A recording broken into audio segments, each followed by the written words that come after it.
AT&T Stadium in Arlington, Texas has been home of the Super Bowl, NBA All-Star Game, and WrestleMania. And now today, this $1.3 billion cathedral plays home to some of the top high school football talent from across the country.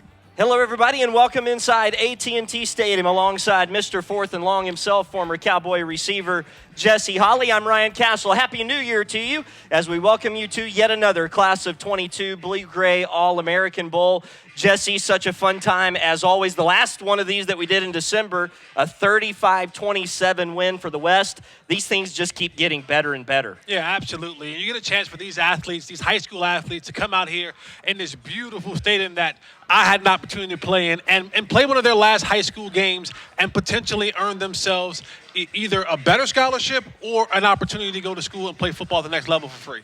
As always, a star is going to be born here today at AT&T Stadium, the home of the Dallas Cowboys. It's going to host NFL playoff football next weekend. But first, it's the best high school football recruits from all over the country right here at the home of the Cowboys. The kickoff is next. We'll be back right after this.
Would you please rise and remove your hats for the playing of the national anthem.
Opening kickoff just moments away, the class of 2022 Blue-Gray All-American Bowl. We're glad to have you with us. Let's remind the viewers of some of the Just things that are very unique about this game. First of all, the 16-minute quarters, which are a trademark of Gus Bell and blue-gray football, something that you won't see anywhere else in the country, and that's just a trademark that blue-gray has done ever since the beginning back in 2013. Those 4 extra minutes on the clock, Jesse, do a lot in this ball game to give these kids more opportunities to get something positive on film, and as you mentioned earlier, get that scholarship or a better scholarship to go play college football. Yeah, absolutely. When you look at the number of kids that we have out here today, these high school kids, there's a lot of them. And so being able to get each one of them significant playing time so that they're able to go out there and, get into a rhythm, find their rhythm, find some things working for them, and then put out the best possible performance that they can in this all-star game today. And then the other thing is that these players are almost all from out of the state of Texas, and so they got here earlier this week, had 2 3-hour practice times each of the last 2 days. And as we've mentioned several times on these broadcasts, Jesse, that creates some challenges, but it also creates some opportunities just to go out and play football. Yeah, because football is a complex game, and sometimes the wording can be long. It can be difficult. So you want to just make sure in this practice time that you have that you get the most out of it. So some of the calls you may see some of the same formations or them looking the same way, but they're having multiple calls out of that. But ultimately, you want to come out here and you want to kind of just let it all hang loose, play football. Like, this is what you've been doing since you've been in the backyard or on the corner of the street blocks of where you live. This is no different than that. Go out there, let it all hang out, do your assignment, be alignment correct, and let the game take care of itself. And one thing we've talked about is just the fact that, most of the players in this game have never stepped foot inside of an NFL stadium. This is the big time. This is a 13-year-old stadium, but at the same time, it is still the premier stadium in a lot of people's minds in the National Football League. And so there's sort of this two-sided coin of, yes, I want to come out here and I want to play well. I want to make sure that I put some positive things on film.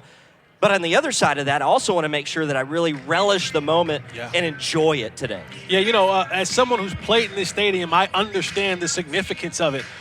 You have other grown men in the National Football League who love to come and play here. So for these young athletes to get an opportunity to come and play in this beautiful stadium where some of the greats have played and are playing here currently, this is an opportunity that they should relish, enjoy it, soak it all up, man, and just enjoy the moment that you're here. Well, the West team won the coin toss. They deferred their option to the second half, and so they will kick off first here to Team East. Trevor Weldon, the kicker out of Hilton Head Prep in South Carolina, 5'8", 170 pounds. And he approaches the football. We're underway here at AT&T Stadium. Glad to have you with us. And here comes the return from Brian Russ out of Nordania High School in Ohio. And Russ will get across the 25-yard line. And that's where the East team will start, 1st and 10. And, in these games, we always, it starts out kind of like trying to figure out who's who and who has what skill. And then slowly but surely, you'll start seeing some guys step up and make plays. Last time we were here, we had some really huge special teams play. We had a guy take 2 punts back for a touchdown. So this can be one of those games where you never know where it's going to come from, but the excitement is on the way. And Dylan Ramirez will start at the quarterback position for Team East, and he dumps it off in the right flat.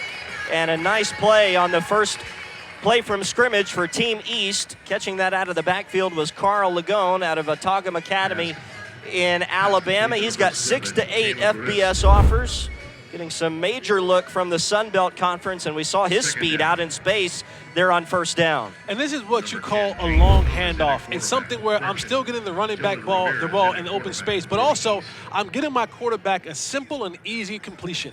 Just let him get a simple, easy completion, kill some of the nerves, and be able to go out there and now execute for the day for his time out there. Ramirez drops the snap on 2nd and short, but has the mind to pick it up and run for the first down out to the 40-yard line. So Dylan Ramirez picking it up with his feet. 6'3", 200 pounds out of Broome High School in South Carolina. So he's got some good size on him. And we've seen him make 2 positive plays here for Team East on their first drive of the game. And as you watch the player, they're looking at their armbands. That helps them in the communication from the sideline to the huddle. Ramirez wants to throw, clean pocket, and now will roll to his left and wants to just tuck it and run, and will get out across the 45-yard line to the 46. So a gain of 5 there. Good coverage down the field by Team West. And second down coming up. And to continue on to my point, as you see here, Team East, they're going a little bit of hurry up. They're lining up, and that ability to call the play from the line of scrimmage now puts a lot of pressure on the defense and have to make them make more decisions quicker than they want to. Amterio Hernandez made that last tackle for Team West. And on second down, the handoff to Dylan Reese, the running back out of Goddard High School in Kansas. There is a penalty flag down. That's an offsides penalty against the West. They'll decline the penalty, take the run, and it will be first down for Team East. And they haven't done anything but positive so far, Jesse. They are moving the football well on their first drive. And that's not something that we always see. We sometimes see the offenses take a little bit to get into the rhythm of the game.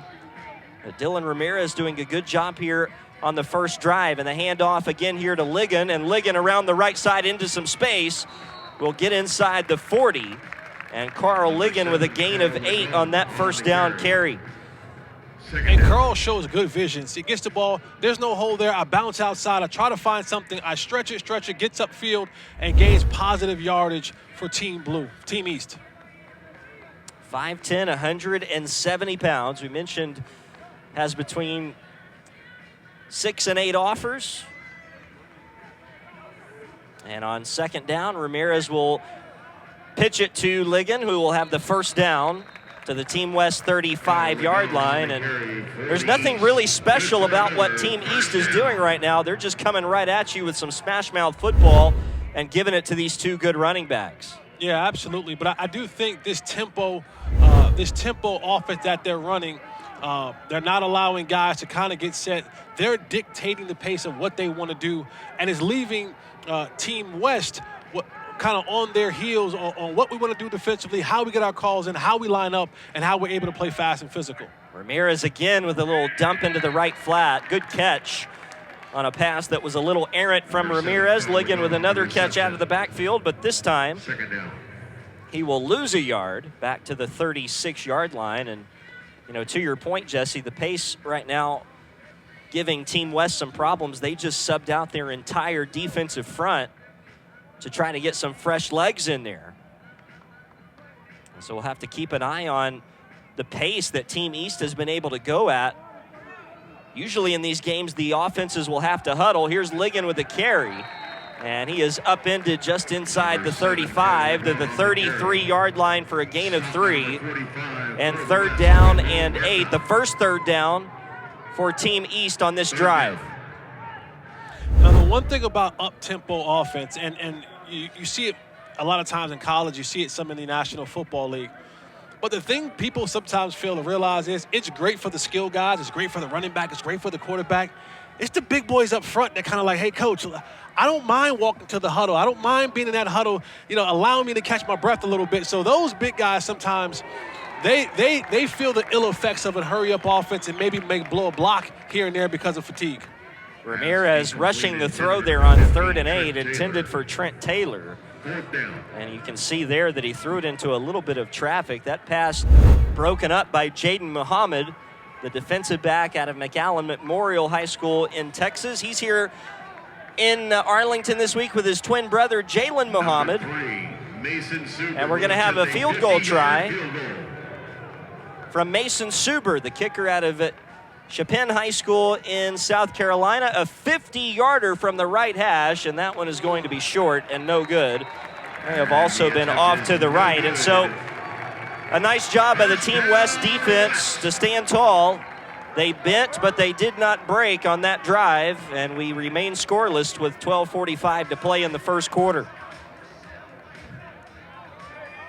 Well, Team East did some good things on that opening drive, mostly in the ground game and the short passing game, but Team West able to rise to the challenge there, force the incompletion on 3rd and 8 before the missed field goal. And one thing fans will see at home is a lot of shotgun. Very few under the center snaps, and I'll talk more about that after this play. Kai Coons in at quarterback. He's going to hand it off on first down to Caleb Rist, and Rist will gain a yard up to the 34-yard line. A lot of things that people may not realize, the high school game has influenced the professional game. You see now more quarterbacks running their offense from the shotgun, more RPOs. If you want to know the wave of what the National Football League is going to, watch good high school football, because those good high school football players then become good college players, and you have to adapt the scheme to the players that you're recruiting, and that's why you start seeing more high school players now in the shotgun. You see more NFL quarterbacks now in the shotgun. Coons is going to take off and run for a first down across the 45-yard line. Kai Coons, the quarterback out of Andover Central High School in Kansas, being looked at by teams out of the Missouri Valley Conference, and he picks up 13 and a first down for Team West. And what it also does for the quarterback is he's able to now identify and see the defense better. He's standing about, 5.5, 6.5 yards away from the line of scrimmage, so he can see the overall picture better. That allows him to dissect and make his decision quicker and faster. There's a quick throw to the near side with a catch. Pass is complete to Christopher Callaway out of Bishop Ward High School in Kansas, being looked at by the Big 12 Conference. And a gain of 3 on that first down throw from Coons to Callaway. And to go back to your point from just a second ago about watching good high school football, obviously college is the middleman there, right, yes, in between high school and the pros. And we've seen several professional organizations go out and find good college coaches to come in and run their programs. Arizona, of course, hired Cliff Kingsbury. Carolina hired Matt Rule out of Baylor. Urban Meyer, obviously that experiment did not go well in Jacksonville, to say the least, but sort of the trend has been these NFL organizations to look to the college game to maybe bring in some coaches. Yeah, absolutely, because the trend is changing. And when you look at the NFL, a lot of those coaches who have been there 10, 15, 20, 30, 40 years, that they don't understand the new wave of the new athlete, the new system that's being put in place in the high school and college. So you bring those guys in so that they can now incorporate that into their NFL program. And a good run there by Caleb Rist, a first down for Team West. They're moving the ball well here. And a pass into the middle by Coons is broken up. Intended for Brett Bird, the receiver out of Ore City High School in Texas.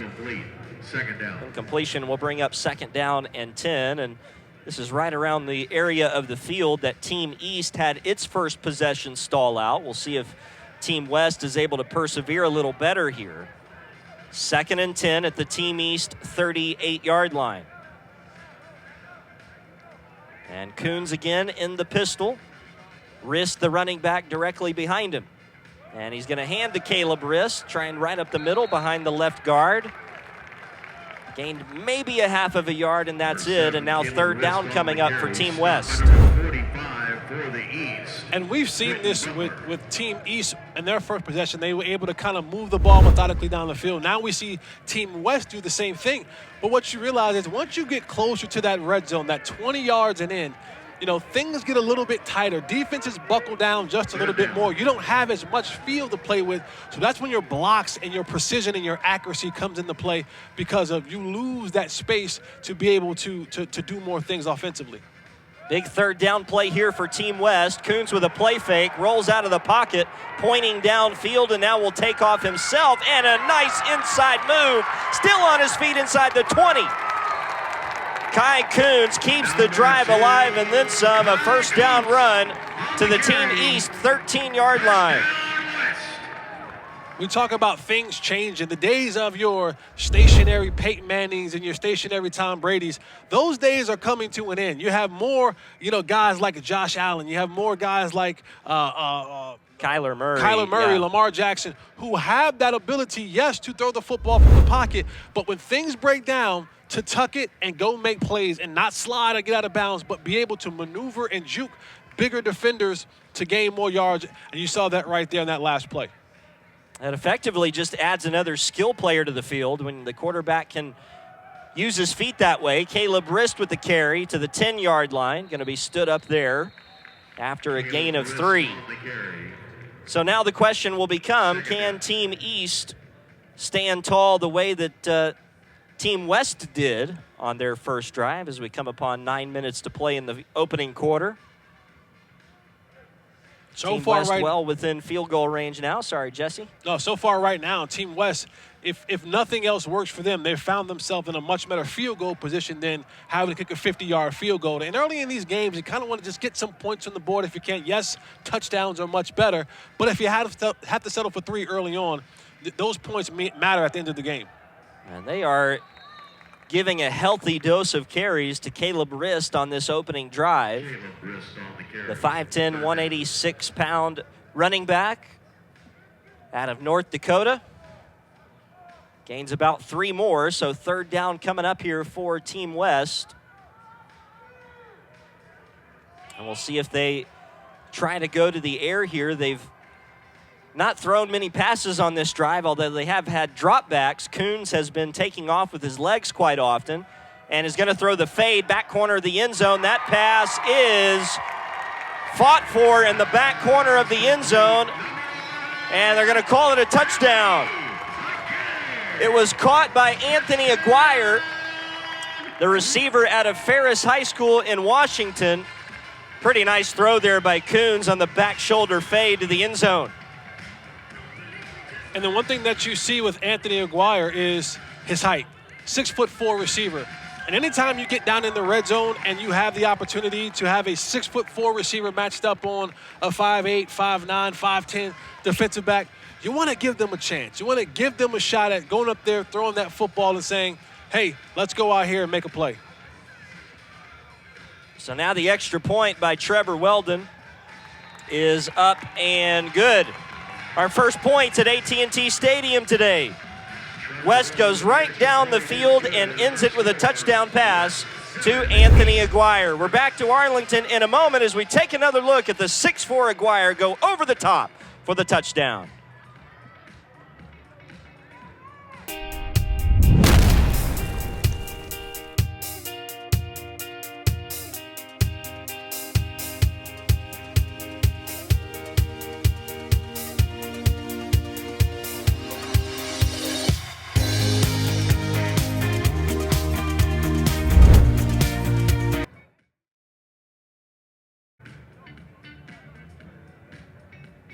Here comes the ensuing kickoff by Team West.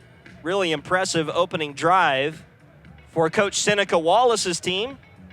Seneca, the head coach in today's game, as we take one more look at that touchdown throw by Coons, Jesse. Yeah, and that's just my guy's bigger than your guy. I'm going to throw it up so you can use your 6'4" frame and your wingspan and go up there and make a play for us. And now the kickoff by Weldon. End over end, a bit short, and here comes the return by Brian Russ. And Russ will cross the 20 and then be stood up shy of the 25-yard line. So Team East with 3 quarterbacks today. We saw Dylan Ramirez on the first drive. And it looks like we'll get a chance to look at Zane Burns, number 1, the 6', 180-pound quarterback out of Garden City High School in Kansas, who will take over at the quarterback position for Team East on this possession.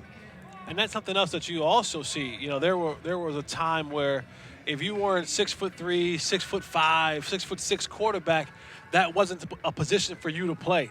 But now those things have changed. We see more guys who may be, 6 foot, maybe 6'1", or maybe not just be the tallest guy in general at the quarterback position, having a tremendous amount of success.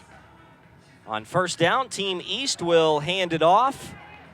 And this is number 5, Shaka Griffin, 5'9", 220 pounds. He's got some size on him out of Muncie Central High School in Indiana. He's headed to Ball State.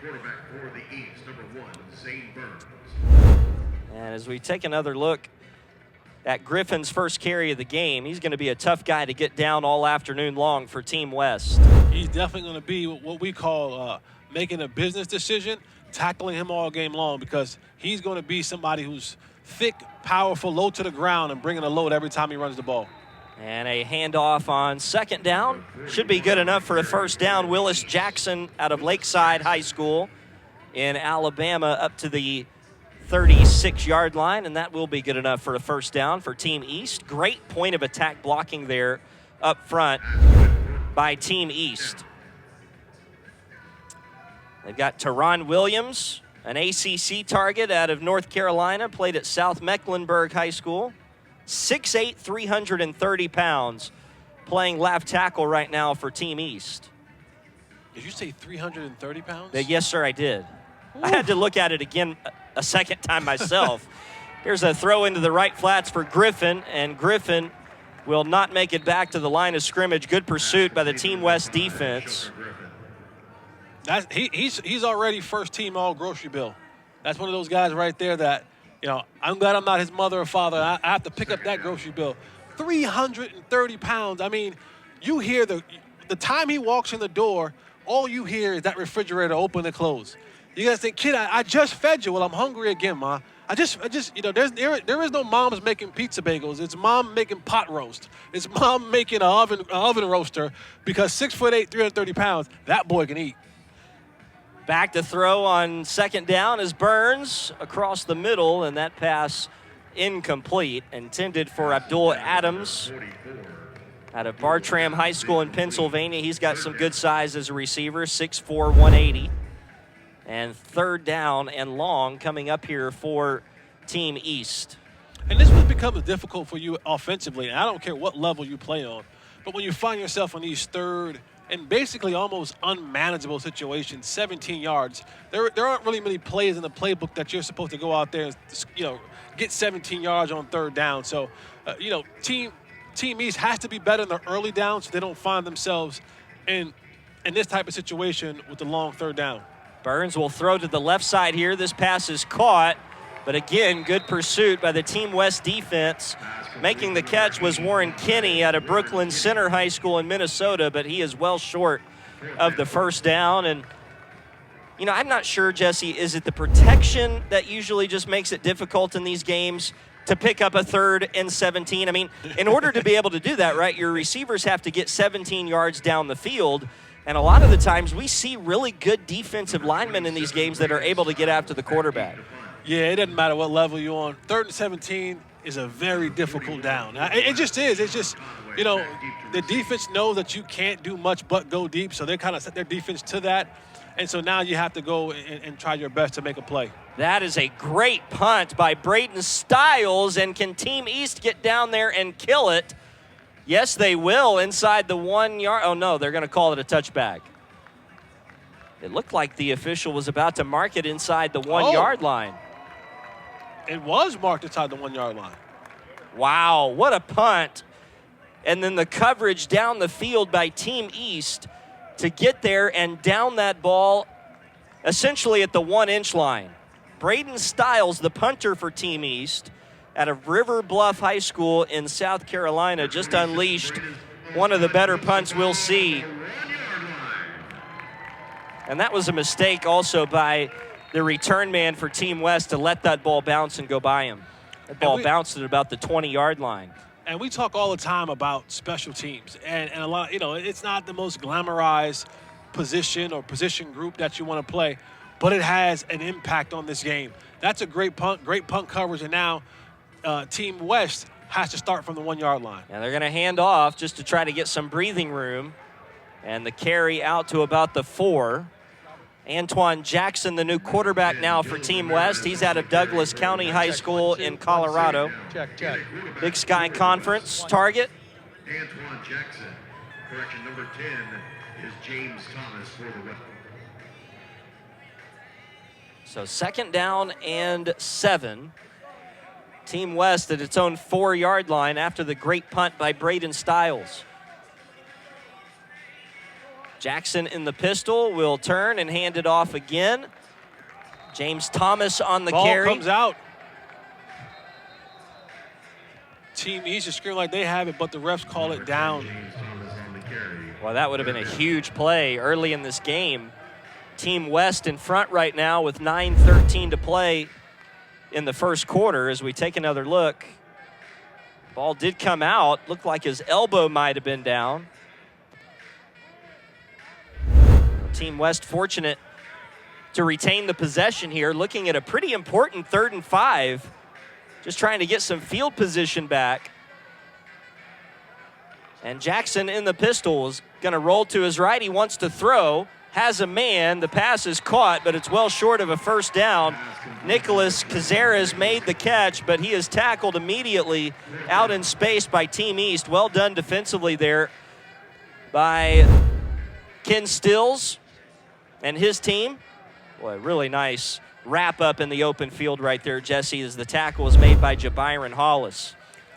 And on that play, you want the ball to come out a little bit quicker, but to Team East's credit, they had some pressure upfield where the quarterback had to extend it a little bit more, and the receiver who was open earlier wasn't able to get the ball to a little bit later, hence why Team East is punting now. West, excuse me. And this is not quite as good of a punt. Here's a good chance at a return for Zajazi Luanese, and he is on the move inside the 20.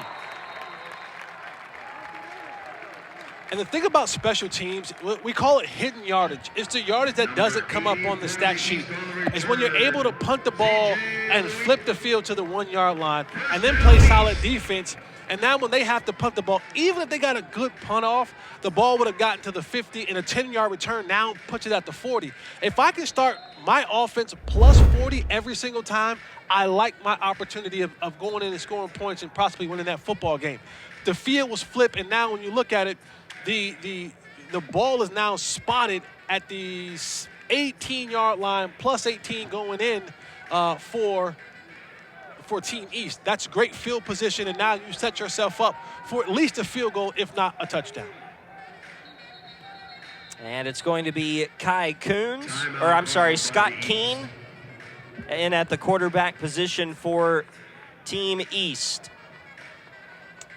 The timeout is called down on the field by Team East. That is their first timeout of the half. So Scott Keene, 6'3", 200 pounds, out of St. Thomas Aquinas High School in Florida.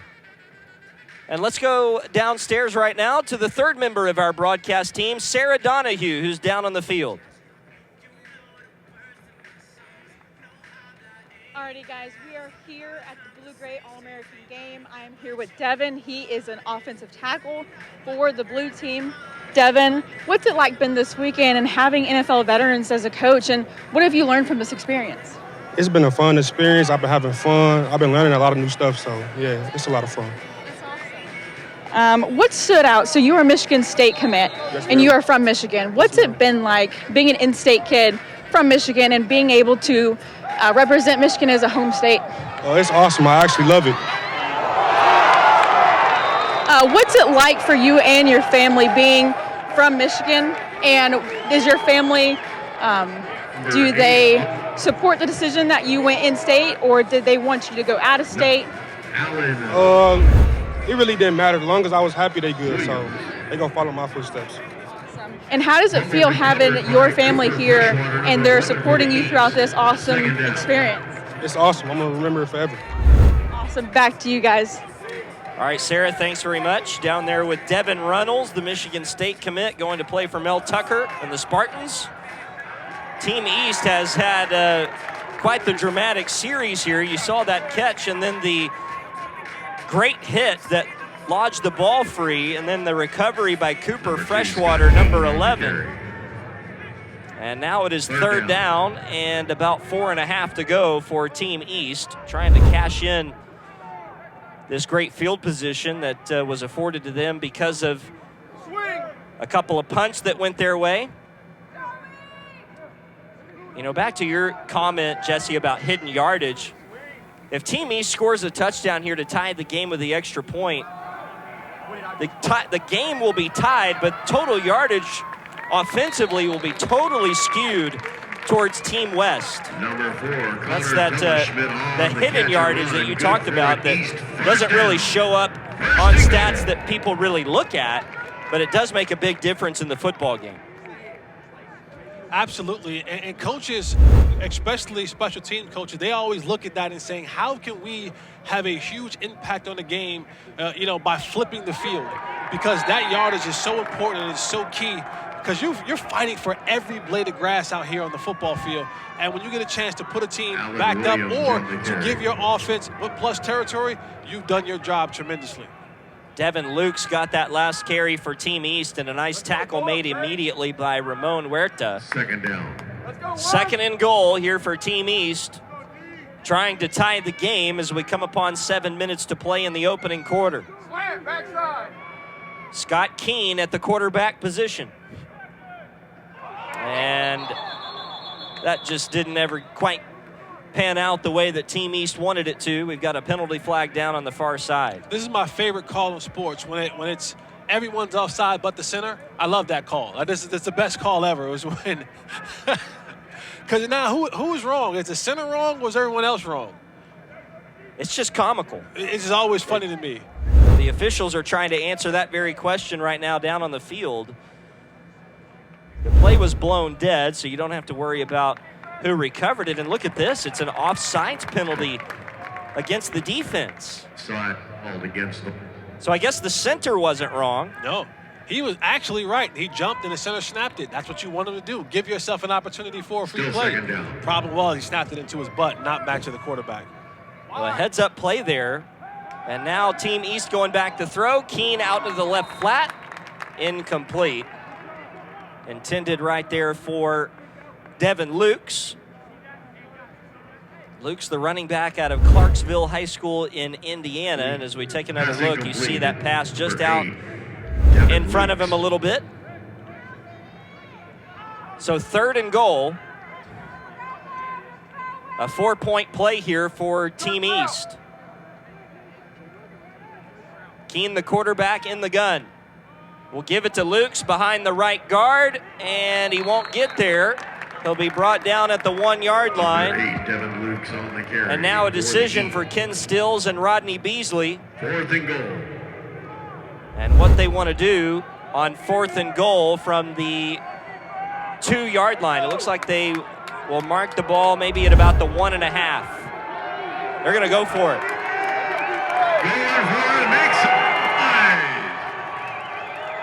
Fourth and goal. Keene will hand it off. It's a touchdown right up the middle. Touchdown scored by Connor De La Schmidt out of Silverdale Baptist in Tennessee. De La Schmidt puts it in the end zone on fourth and goal, and Team East an extra point away from tying the game. And I get it. The running back gets all the praise and the credit, and the camera pans to him, and he gets a chance to get in the end zone and do his dance and have all the great stats. But that's the big boys. That's a big boys touchdown right there. When you get down close like that to the 1-yard line, that's when your big greasies up front really have to hunker down and move the line of scrimmage and create those holes for that running back to get into the end zone. They did a wonderful job right there, and now we find ourselves tied up 7-7 with 5:55 left to go in the first quarter. Well, as is usually the case in these Blue-Gray All-American Bowls, special teams playing a major factor. We're tied at 7 in the first quarter at AT&T Stadium.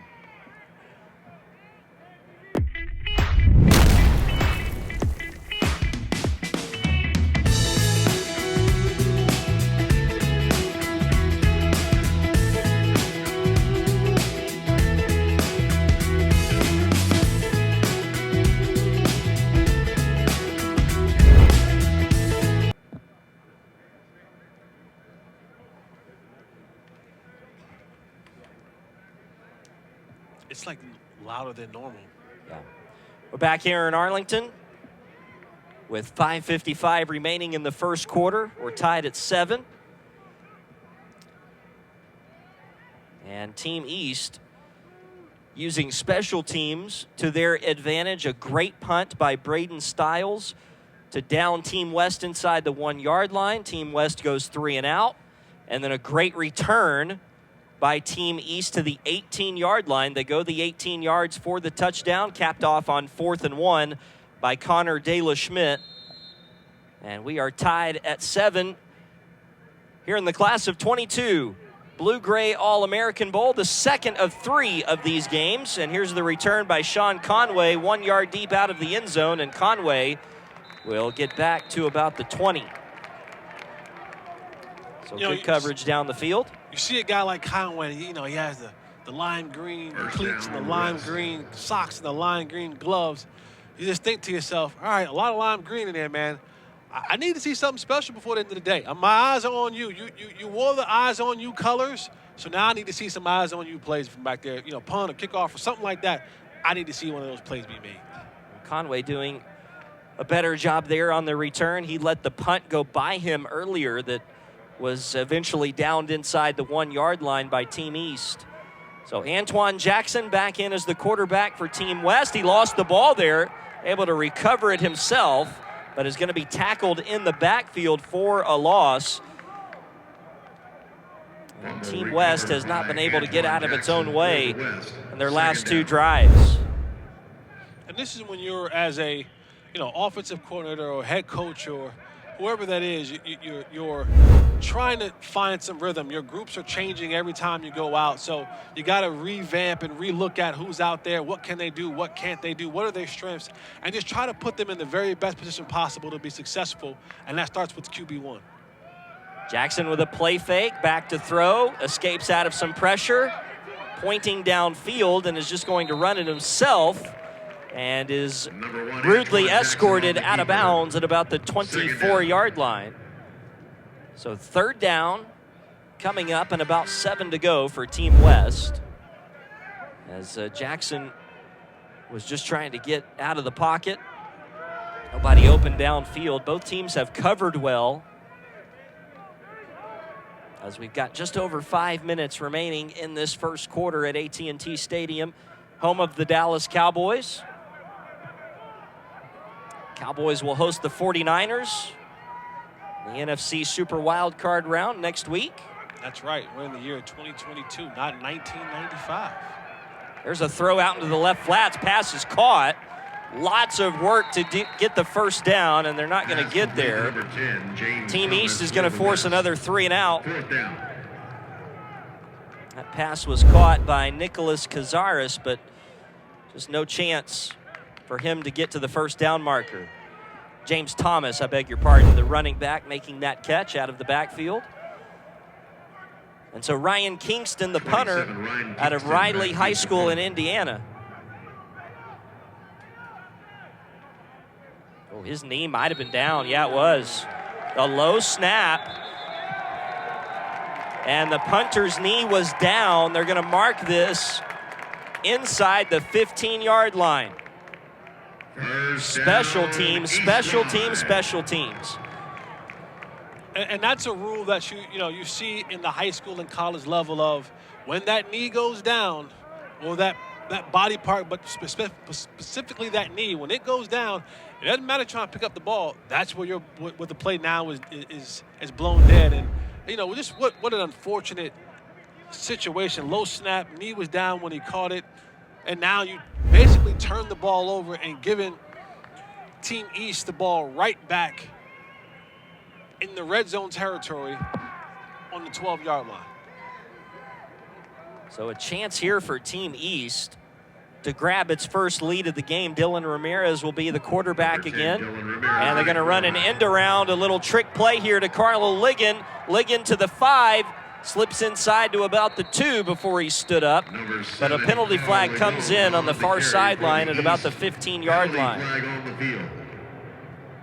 So we'll have to wait and see what that's all about. Looks like it's going to be against Team East.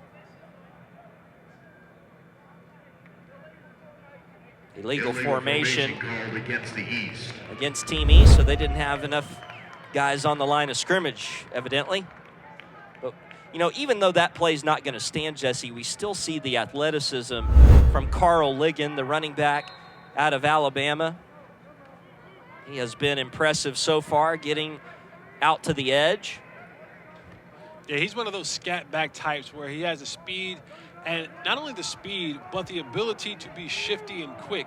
And sometimes that is what you need in those small corridors where you're trying to move and shake between those offensive linemen, to have that quick twitch muscle. You just saw it right there, where he can cut in and out and get positive yards up the field. Ligon with the carry again. Coming in to finish him off on the tackle was Donovan Nixon, defensive back out of George Bush High School here in Texas. Miles Sprague in there as well from Holyoke High School in Colorado. Gain of 5 brings up 2nd down and 10 after the penalty that got him backed up on 1st down. Ramirez in the shotgun with 2 running backs. Back to throw. Across the middle, that is caught down to the 1-yard line. Pass was a little bit low, but a nice job by Trent Taylor to go down and get it. Jesse, you just hate feeling like if that pass is thrown at his chest, that's a walk-in touchdown. But see, one of the things when you're talking about throwing those passes in these tight windows, it's now, how do I protect my receiver? Because if I throw it too high, there's a safety that's kind of, rearing down on him. And a touchdown here by Dylan Reese. Well, that was easy for Team East after the mishap on special teams by Team West. Gave Team East the ball at the 12-yard line, and they go right in and score. Dylan Reese the touchdown to give Team East the lead. Well, back to that play before this one that got him down to the 1-yard line is you got to know where that safety is coming from, where those linebackers at, because if I put it too high, I get him killed, but I also don't want to put it in a place where it can get tipped, where it can get, because you're in a tight space, and so many people around.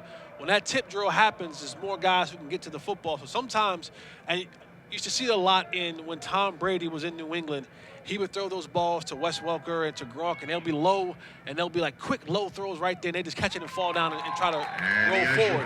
So sometimes you thank your quarterback for keeping you healthy and safe and not running into a safety or a linebacker.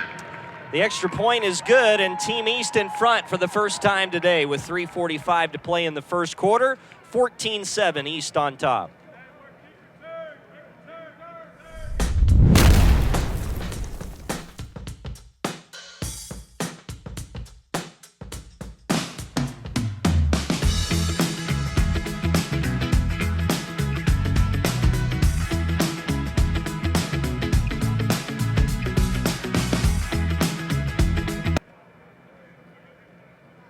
Team East getting ready to kick off after the touchdown run by Dylan Reese.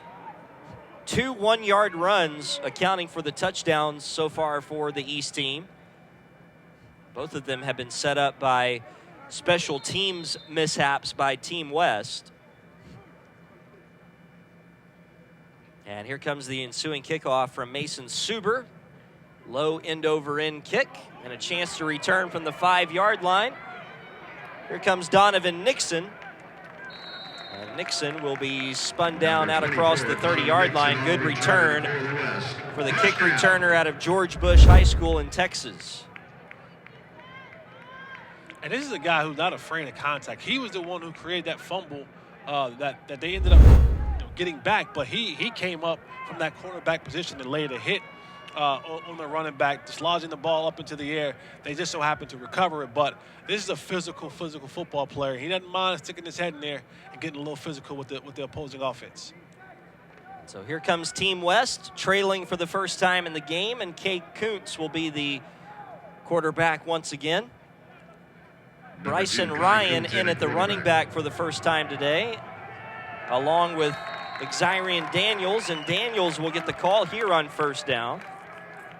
Number 6. Not much there for Daniels. Ryan Daniels on the carry. It'll be second down. What a nice tackle made up front by Team East. You like to see Team West come out this drive, be able to get something positive.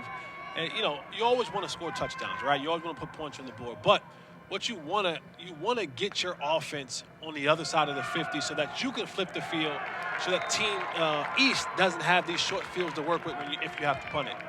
Daniels with another carry. Quentin Butler made that tackle on first down. He makes another tackle here on second down. He's a big, imposing threat on the D-line. 6'1", 270 out of St. Martinville High School in Louisiana. And he is making his presence felt up front, number 45 for Team East. Third down and 11. Back to throw is Kuntz. Standing around, hit as he throws. And the pass incomplete. intended for Garrett Stone, and some good pressure again up front from Team East. It'll be time to punt. And you want to make sure the same thing from last time. Hey, get my snap up for the punter, because you don't want him to put his knee down again. And then I want to make sure that he now has the confidence to get the punt off and to deliver a good punt, to try to flip this field, to give Team West an opportunity to have a little bit more room to work with defensively and not their backs pressed up against the end zone. Brian Russ is back deep to return the punt. Good punt. This is a much better punt this time. It's going to go over the head of Russ. Bounce inside the 15, roll inside the 10, still rolling down to the 5. That's an incredible flip-flop punt right there from Miles Sprague, or from Ryan Kingston, I should say. First down East. And you like to see Russ try to make a play on it, not to make a play on, returning it, but try to make a play to fair catch it, because you just gave up an additional 20 yards of potential field position by letting the ball bounce. And it looked like he was kind of over there a little bit, but maybe not, but you want to see him give it a chance to try to make a fair catch there so you don't lose that extra yardage. Now your offense has their backs against the wall and trying now to move the ball down the field and you're on the 4-yard line. Well, this is exactly what we saw Team West have to deal with earlier when they were backed up inside their 1. Because of a good punt. Now Team East having to do the same, starting at its own 5, and the snap goes through the arms of the quarterback. This will be a safety.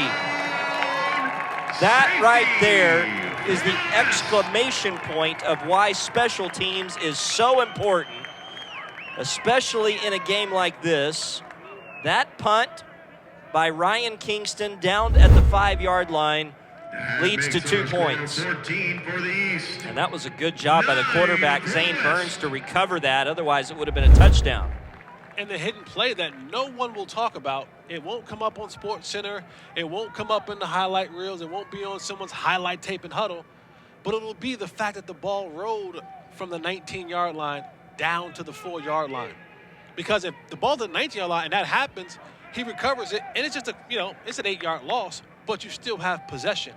But because the ball rolled, it wasn't fair call, or wasn't a play made on it. Now that same play happens and your quarterback falls on it in the end zone, safety for Team West. I think I mentioned this in our broadcast back in December, but I heard Jimbo Fisher talking about this. A reporter asked him a question in a press conference about one of the punt returners for Texas A&M fielding a punt inside the 5-yard line. Now, the 5-yard line might be a little too deep to field a punt. I'm going to grant you that. But the way that these punters are able to just get the ball to absolutely die these days, if you don't catch it at the 5, it may be down at the 1-yard line. There's a very high kick. And the return here for Team West, Mason Dickerson. And it's going to be good starting field position for Team West. 14-9 with under 2 minutes to play in the first quarter, and Team West with a chance to start up close to midfield. And that's the one thing about these all-star games. You're never out of the game. We've been in games and we've covered games where a team was down. The last game that we covered was down, I think, 18 points and came back to win that game. So you're never out of these games. You just have to find ways to make plays. So Team West with Kai Coons will throw it to the right side for Conway. Flag comes in That's complete to number 40. right around the line of scrimmage. Conway. Probably a legal Conway, formation. the receiver out of Bedford High School in Ohio. It is a legal formation against the offense. So 1st and 15 instead. And again, that's probably more of a product of limited practice time for these teams. Another thing worth mentioning that we usually try to highlight is, some of these players come from systems that are not the spread offense. They're not typically accustomed to running out of shotgun or in 4 wides. So there's a lot of adjustment period that has to happen here in Arlington over the last couple of days. 1st and 15 for Team West, and a handoff up the middle. Nice job to bounce this outside. And a big run for Shaden Soul, the running back out of Hartford High School in Kansas. Got all the penalty yardage back and then some, a first down carry for Team West. And you got to give some love for number 16, Garrett Stone. Most splash runs or big play runs, 20, 15, 20-plus yard runs, come when you got receivers blocking downfield. And I love it. I'm a receiver myself, former receiver, always a receiver. But when those receivers block downfield, that's when you get those big runs from your running backs or your quarterbacks or whoever is trying to get outside and gain some extra yards. So first down, Team West at the East 33-yard line. Coons, a little bit of a broken play here. Coons will just keep it himself and is going to gain a yard. It'll be second down and 9 coming up. And second down. you know, all things equal, Jesse, you have these receivers who have good size, they have good route running abilities, good hands, can make tough catches in the middle of the field, but something that can differentiate you at that position is your ability to block. And Garrett Stone showing he's not afraid to do that even in an all-star game on that last run. My freshman year in college, I was trying to figure out ways to get on the football field, and Coach put me in on a couple running plays and loved the way that I blocked, my physicality and my willingness to go in and to attack linebackers on the edge or safeties or whoever it was to help in the running game. Well, they found more plays for me, and eventually they found plays for me in the passing game. And I went from not playing much my freshman season to playing and starting by the end of my freshman year because my willingness to block from the receiver position. Najee Mabry made a nice tackle there on the ball carrier Caleb Rist. Third down and 8 coming up, and I've heard it go the opposite direction too, Jesse. You know, very talented wide receivers who do have the speed, they do have the soft hands, but they're not willing to block, or they're not a very good blocker, and they can't get on the field. There's a play fake. Coons back to throw, steps up into the pocket. Nice block out on the edge, and Coons gets free to the 20-yard line. It'll be a first down. Kai Coons doing some things special with his legs in this game so far with another first down. First down, West. And to finish your point, that's absolutely right, because blocking shows that I'm not selfish. I'm selfless, and I'll do whatever I can to get my team in a better position. That's the end of the first quarter here at AT&T Stadium, the class of 22 Blue-Gray All-American Bowl. The East leading the West 14-9.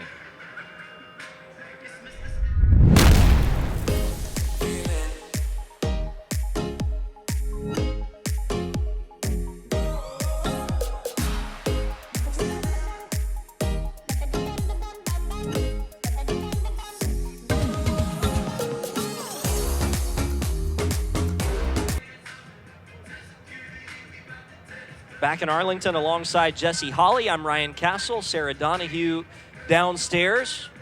Glad to have you along with us here on the Impact Football Network as we take a look at some of the highlights from that first quarter. 2 rushing touchdowns by Team East, but that came after this impressive opening drive from Team West, where they primarily did things in the running game. Yeah, you see, that's just a physical run. Just being able to get in there, get outside. Here's another opportunity. Athletic quarterback. Play breaks down. I go out there. I make some guys miss. I use my athleticism, and I get my team in a position to go up in and score a touchdown. And I love this right here. My favorite receiver of all time, Randy Moss. If this was an ESPN play, you got Moss. And then now, there he is. Physical. Physical, coming up, making hits. And both of the scoring drives for Team East were on the shorter side, an 18-yard drive and a 12-yard drive set up by special teams mishaps from Team West. And so at the start of the second quarter, Team East leading Team West 14-9. We've seen good tackling up front. Here's the safety that came after the punt that was downed at the 5-yard line, a ball that bounced at the 20 and then rolled another 15 yards. Kai Coons throwing, back shoulder, that pass incomplete. And intended for Sean Conway. That will bring up second down and 10. And I've been impressed so far, Jesse, with Kai Coons and his running ability, but he's shown also that he can stand in the pocket and wants to try and deliver the ball on target. Yeah, being versatile. And when I can be a threat through the air and with my feet, that puts defenses at, man, that's a headache. And it makes it tough to defend because he can throw it from the pocket and he also can tuck it and run it. Hand off Caleb Rist, and Rist with just nowhere to go. He is tackled in the backfield for a loss. In to make that play for Team East was Najee Mabry. We've called his name several times already. He is just flying to the football right now. 3rd down and 12 coming up as we take another look at Mabry just finding the ball carrier. I love see ball, hit ball football players that play linebacker. Where's the ball? That's where I'm going, and I'm going to hit you. And he's been doing that all game long. Linebacker out of Flushing High School in Michigan. He's a MAC target, making a name for himself here inside AT&T Stadium. Kuntz with a play fake, going to go to the end zone, and it is incomplete, but a flag comes in. Pass was a little high, out of the reach of Chase Rojas, the intended receiver, but I believe we're going to have defensive pass interference coming against Team East. I don't know if this ball was actually catchable. And this is coming from a former receiver. But the official made the call. We'll go with the call. And Team West found themselves now in the red zone with another opportunity to put points on the board and give themselves the lead. As we take another look, that pass might have been a bit too tall for the 6-foot Chase Rojas, but the call goes Team West's way, so 1st and goal now at the 7-yard line. Maybe Jamar Chase could have got that one. I don't know about Chase Rojas getting up there and getting that one. A chance for Team West to go back in front with a touchdown. Kuntz, the quarterback, with Rist behind him. He's going to hand it to Caleb Rist. Rist just has not been able to find much running room. Tackled again pretty quickly on that play. Mabry was in there along with London Claxton, defensive lineman out of Flushing, Michigan. Those two actually high school teammates, Mabry and Claxton. Getting to the football must have been their defensive model, because those two been getting to the football all game long. 2nd and goal. They lost a yard on 1st down. Rist gets another carry and is brought down again, and this time it was Claxton. The 2 men from Flushing, Michigan, putting their stamp on this drive. That's a good play. That's just great pursuit of the football. That's running down the running back from the backside. That's hunger. That's what that pops on film when a scouting coordinator or coach is looking at bringing in players. I'm seeing a guy who's playing on the right side of the defense run down a play for a loss of yards on the opposite right side of the offense. That's an incredible play. That shows me a guy who has hunger and passion for the game. Kuntz will slip out of a tackle. He's at the 5, and he scores a touchdown. Kai Kuntz, with an electrifying run from the quarterback position, puts Team West back in front. Wow, what a run. Pressure immediately from his right side, escaped out of the pocket, and was able to get into the end zone for the touchdown. You see the read option.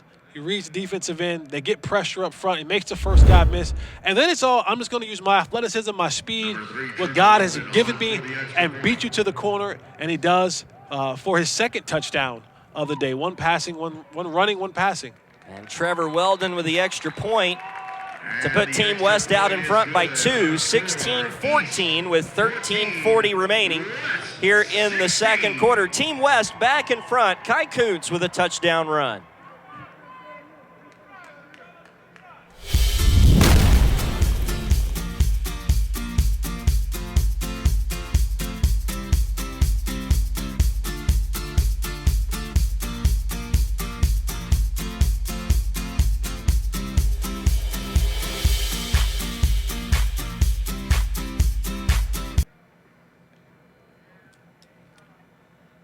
AT&T Stadium in Arlington, Texas, the site of today's class of 2022 Blue-Gray All-American Bowl. This reminder that we're back On January the 31st, we'll be in Tampa, Florida at Raymond James Stadium for the third and final of these 22 Blue-Gray All-American Bowls as we take another look at Kai Kuntz putting on a show here in Arlington with his second touchdown of the day.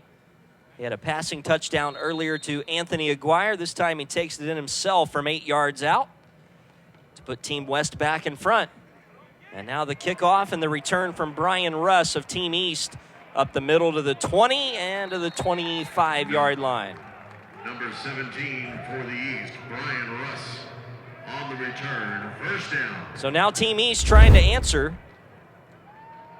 They have had 2 scoring drives in the game. Both of them have been short yardage. They have not shown yet that they've been able to sustain a long drive down the field, starting this drive at their own 26-yard line. It'll be Zane Burns in at quarterback. Let's go. Willis Jackson, the running back, number 41, East fans, pick up. out of Lakeside High School in Alabama.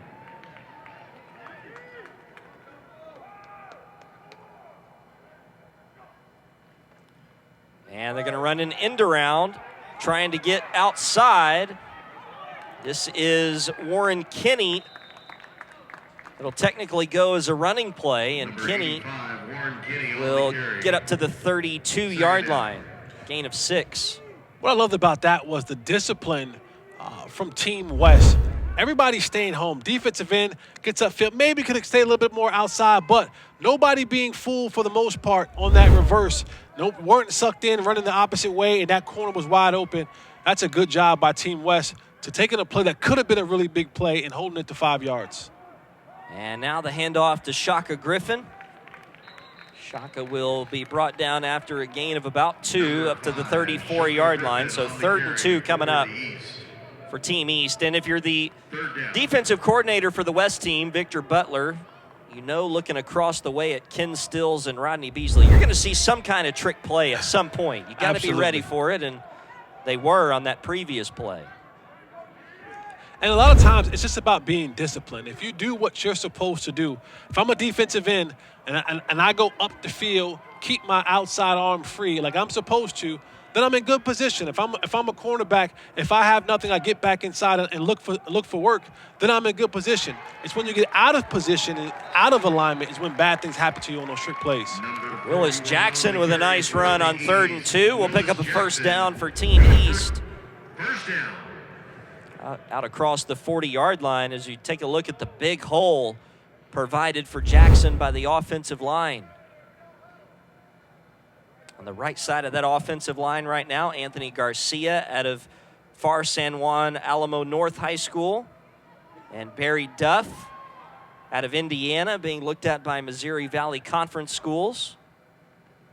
Burns back to throw, has some time.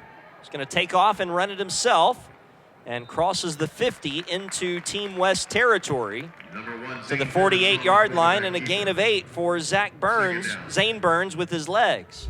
Yeah, Zane was looking down at the bottom. They had a 2-receiver concept at the bottom. There was nothing there, so he decided to tuck the ball, go get what I can, and live to see another down. So we've seen numerous quarterbacks today be effective with their feet. We have yet to see the vertical passing attack from either team yet.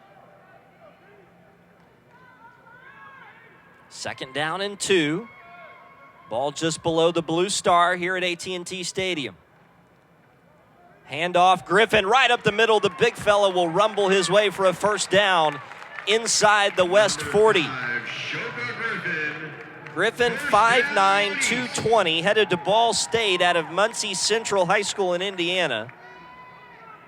And he is a load to deal with, number 5 for Team East. You see a hat-on-hat up front with those blockers and just moving that offensive line, giving themselves a offensive line, and now those holes open up so those running backs can run through. Willis Jackson will get the call here on first down, and Jackson dancing his way, trying to find a seam and won't. 41, Willis Jackson on the carry. The defense up front by Team West to clog those holes up and drop Jackson for a loss of a half of a yard. It was a good pursuit that time by several Team West players up front. Ramon Huerta in on the tackle. 2nd down and 11. Ball at the Team West 39-yard line. Team East trying to retake the lead. Burns back to throw. Will escape out of the pocket almost immediately. Turns his shoulder square and throws deep, and that pass intercepted. 3 penalty flags have come in on the play, so this may not stand. For the moment, it's an interception by Kyler McGonahy. But we'll have to see if this is going to actually stand up.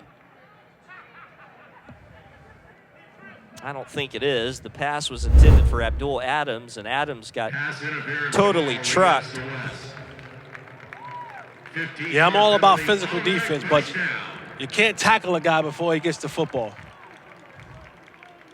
So that penalty against Team West will give the East an automatic 1st down to the 24-yard line. 10:20 remaining before halftime.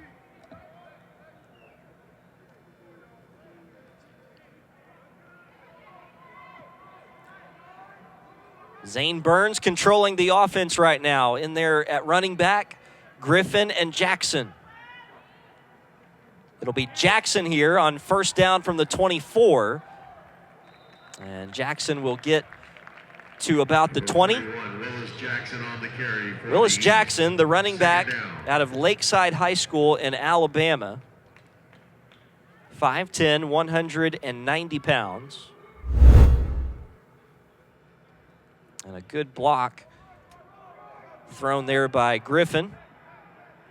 The receiver, Abdul Adams, out there trying to set the edge as well. Gain of 4 on that 1st down play. Team East taking its time to get to the line of scrimmage, and now a toss right. Jackson in some trouble, is going to be hit and buried. Another good play by the defense, just being able to come up, step up, get the hit. Roman, your pronunciation is better than mine. Huerta. This is why they pay you the big bucks, and they just have me sitting here looking cute. Great discipline. I want my defensive guys to always play with their eyes, play with their position. And if you do what you're supposed to do, you won't be fooled by misdirection. You won't be fooled by, early eye candy and motions. You'll be right where you're supposed to be and making a play on the football. Handoff, Jackson up the middle. And he's going to get the lost yardage back inside the 20 to the 19-yard line.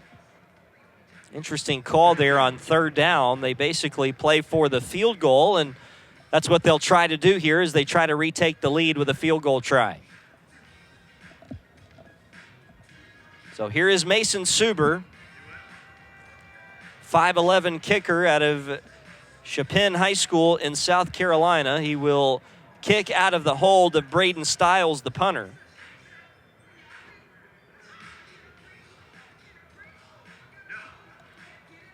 It'll be a 36-yard try from the right hash. To give Team East the lead, it has plenty of distance, and it is good. So Team East back in front. They ride Shaka Griffin and Willis Jackson down the field. And from 36 yards away, Mason Suber is true. 7:58 remaining in the half, and the West trailing now 17-16 to the East.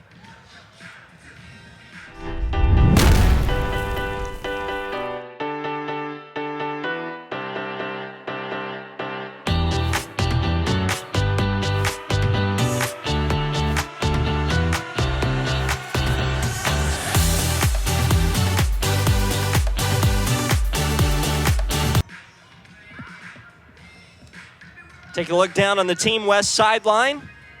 It's been a good first half here at AT&T Stadium.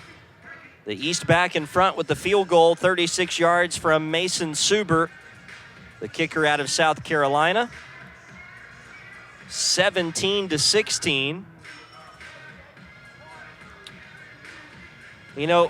Jesse, I'm struggling to remember the last of these blue-gray All-American Bowls that you and I have done that wasn't competitive. It just seems like every time, whoever's divvying up the talent, they're doing a good job getting it in on both sides. Here's the return by Conway out to the 20.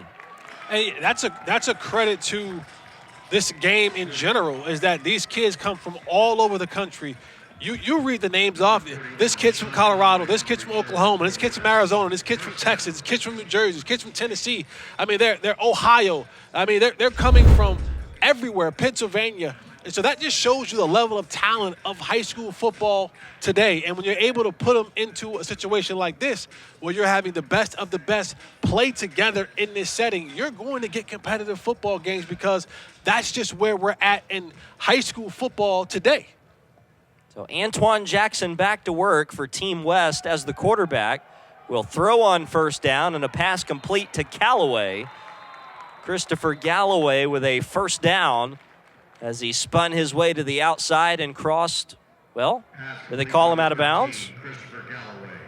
They called his knee down on the catch. Oh, okay. So knee was down as the catch was made back at the 27-yard line. So instead of it being a first down with the yards after the catch, he'll have to settle for a gain of 7 there. And to continue on the topic of just how talented these athletes are, we live in the day and time now, and I'll get more into it after this play. Jackson, the quarterback, again will go back to throw. Pressure comes. Jackson, a little loose with the football, then secures it as the tackle is made and has a first down to the 30-yard line. And you look at these athletes nowadays, and they aren't just playing this game. They have trainers. The head coach of the East Squad, Seneca Wallace, he's a quarterback coach. I know that he works with younger athletes trying to improve their game. Victor Butler the same way. I've done some work. So all of these athletes are getting with personal trainers, one-on-one trainers, and working on their game and working on their skill. So when they're in these situations, what a throw. Wow, look at that pass by Jackson for a first down across the middle to Aguirre. That was shades of Patrick Mahomes with a little pump fake and then the lower arm angle on the pass. Again, you talk about the talent of these guys. That right there you can't teach. No. That's just pure athleticism, God-given ability. But a lot of these athletes today work with trainers, develop their game, skill training, weight training, speed training, so that when they get into these settings, they're the best of the best across the board. And so you're seeing that on display when we watch these games, these all-star games, that these are talented individuals. And here's the handoff to Cedric Brown in at running back for the first time out of Sweetwater High School in Texas. And Brown with a gain of a yard to the 46-yard line. So would you say, Jesse, it's no longer enough just to show up even to your summer workouts with your high school program, make sure you're doing everything in the weight room just with your high school team? If you want to have the chance to be elite, to go and play Division I football, you have to be looking for those outside opportunities to perhaps work with individualized trainers. Absolutely. And if you aren't, you're behind the 8 ball, because all these guys are. In group setting, individual settings, they're giving themselves a much better competitive chance to be successful. And, I know everybody isn't able to do it, financial reasons, but those who are doing it, you're seeing the effects from it, and you're seeing those guys being able to elevate themselves onto higher stages because of their work that they put in the offseason. Just regularly showing up just doesn't get it anymore. Yeah. That pass incomplete from Jackson. They tried to set up the screen. And so 3rd down and 9 here for Team West.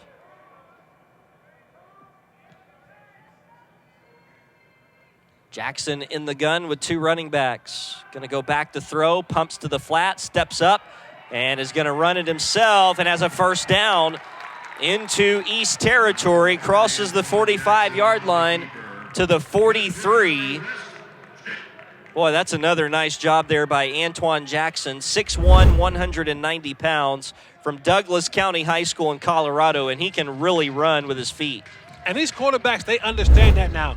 When I drop back, when I get the football, if my first or second read isn't there, I have the ability to go make a guy miss, make 2 guys miss, make 3 guys miss, and go pick up a big first down for my team to keep the drive alive. That was a huge run on 3rd and 9 to keep the drive going. Play fake, Jackson will run, stiff arm, crosses the 40, and gets to the 39-yard line, gain of 4 for Antoine Jackson, who's being looked at by schools out of the Big Sky Conference.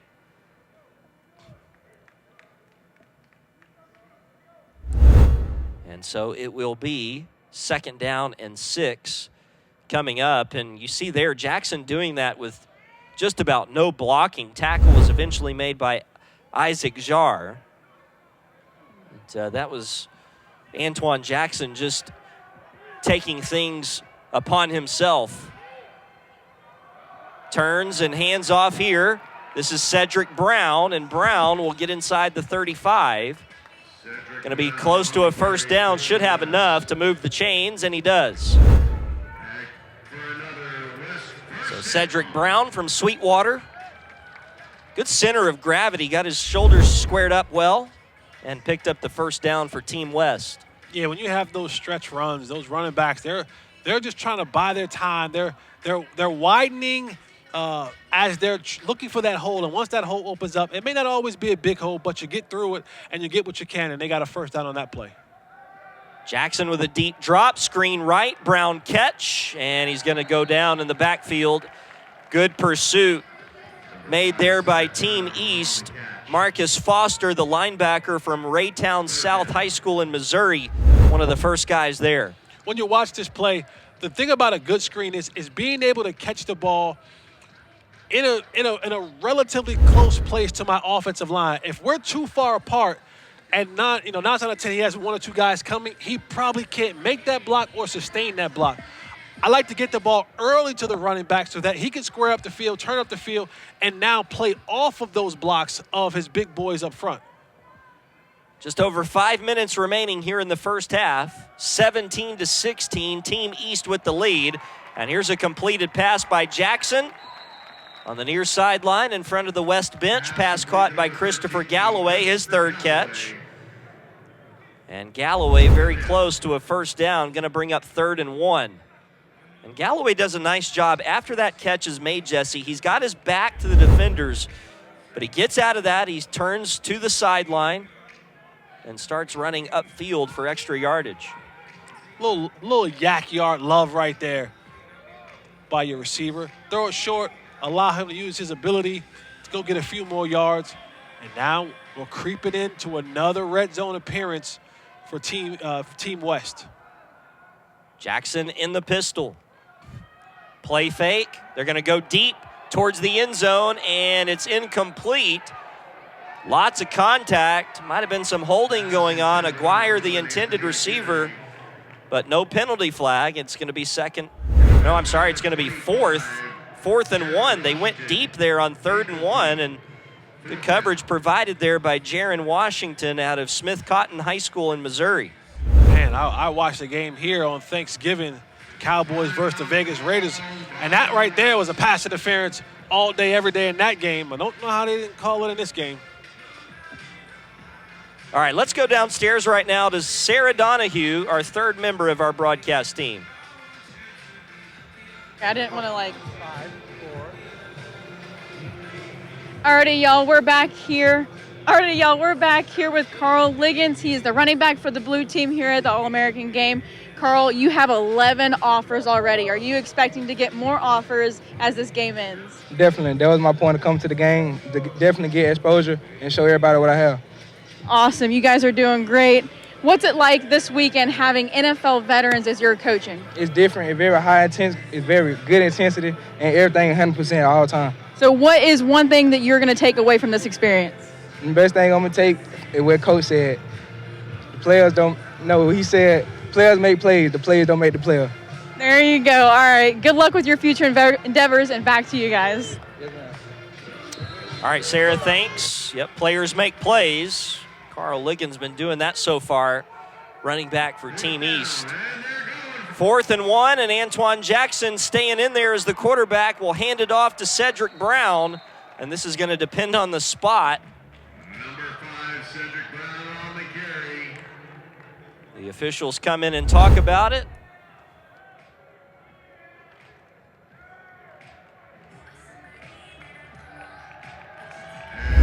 And I guess it'll be Team East football. They're still, are they going to measure? They're going to measure it. Oh, no, they decided that it's turnover on downs. Okay.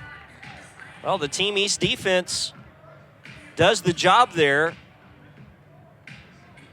They stand tall on 4th and 1, and they force the turnover on downs. And so with 4:40 left here in the first half, Team East with the football back with 2 timeouts. As we take another look at that, Brown got headed downhill in a hurry, the running back, but the tackle ended up being made by Isaac Jarr, number 58, who's being looked at by the Missouri Valley Conference. And so Team East back to work. First down, left to right in the blue jerseys. Scott Keene as the quarterback will hand off on first down, and there's just nothing. 4.5 to play here in the first half. And despite the number of points that we've seen put on the board here, Jesse, in the first half, 33 points put up total, I'd really say the defenses are the ones dominating so far, really on both sides. Yeah, it's been one of those games where there hasn't been many highlight plays, many big bursts down the field, many long runs, many special team touchdowns. This has been a tightly contested game. You've had to earn everything that you've gotten. And you get a burst here and there, but for the most part, these defenses buckle down and make it really tough for these offenses to move the ball down the field. Connor De La Schmidt got that carry, had a touchdown earlier in the game. And here he picks up 8, 3rd down and short. De La Schmidt again, first down carry across the 35-yard line. So Connor De La Schmidt, the running back out of the state of Tennessee, giving Team East some good time here late in the first half. Picks up a first down with his feet.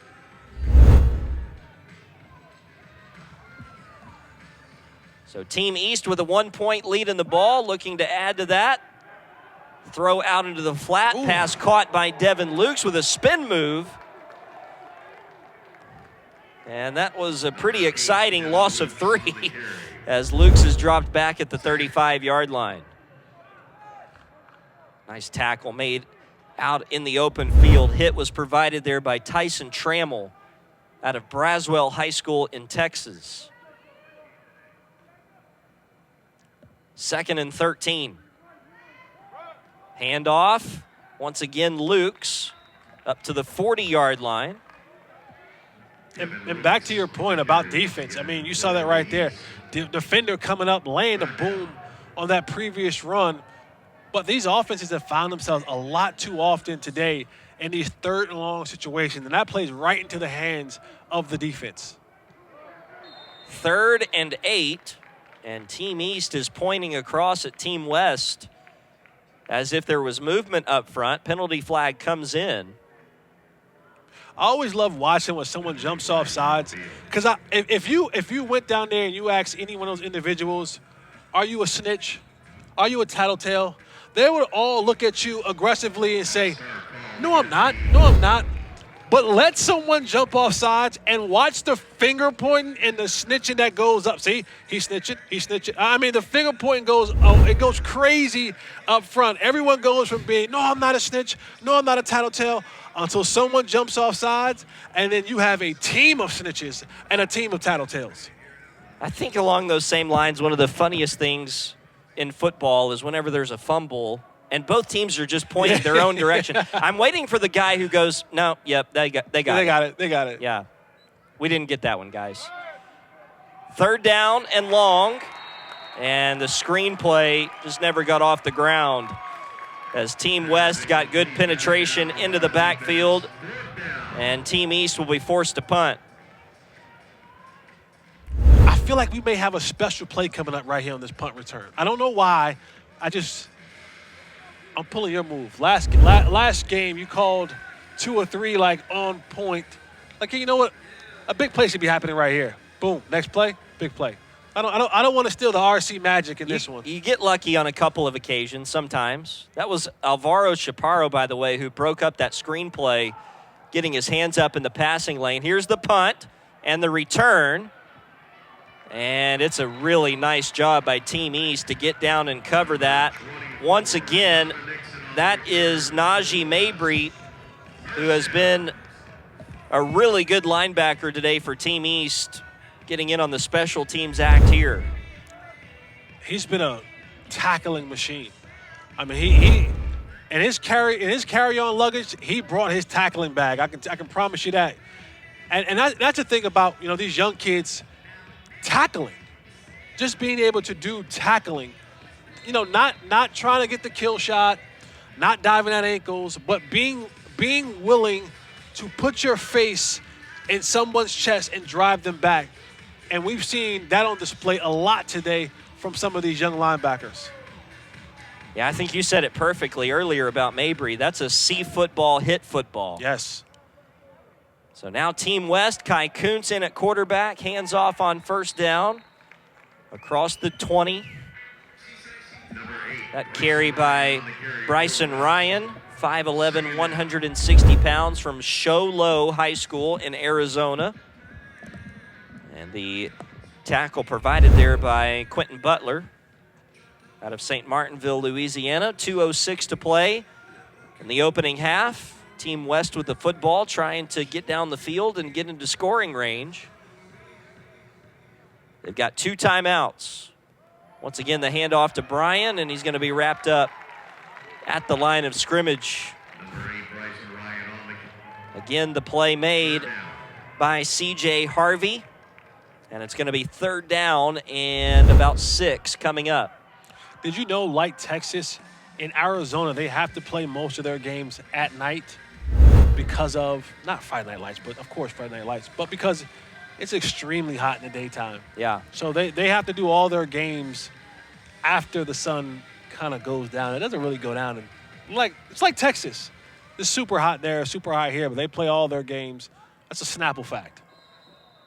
That is a Snapple fact. No, it's a Snapple fact. Yeah, they don't play any Saturday afternoon games in Arizona.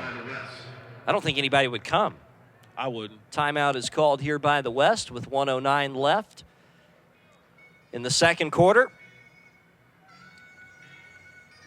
Yeah, the West doing a nice job, down by 1, but they've got the football. 1:09 left, 1 timeout remaining. We'll be back to Arlington in a moment.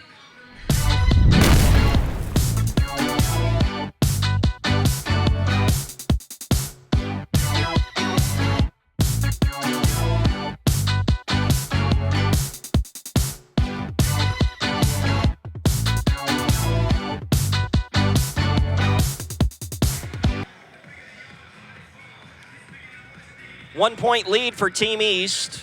The class of 2022 Blue-Gray All-American Bowl rolling on here at AT&T Stadium in Arlington.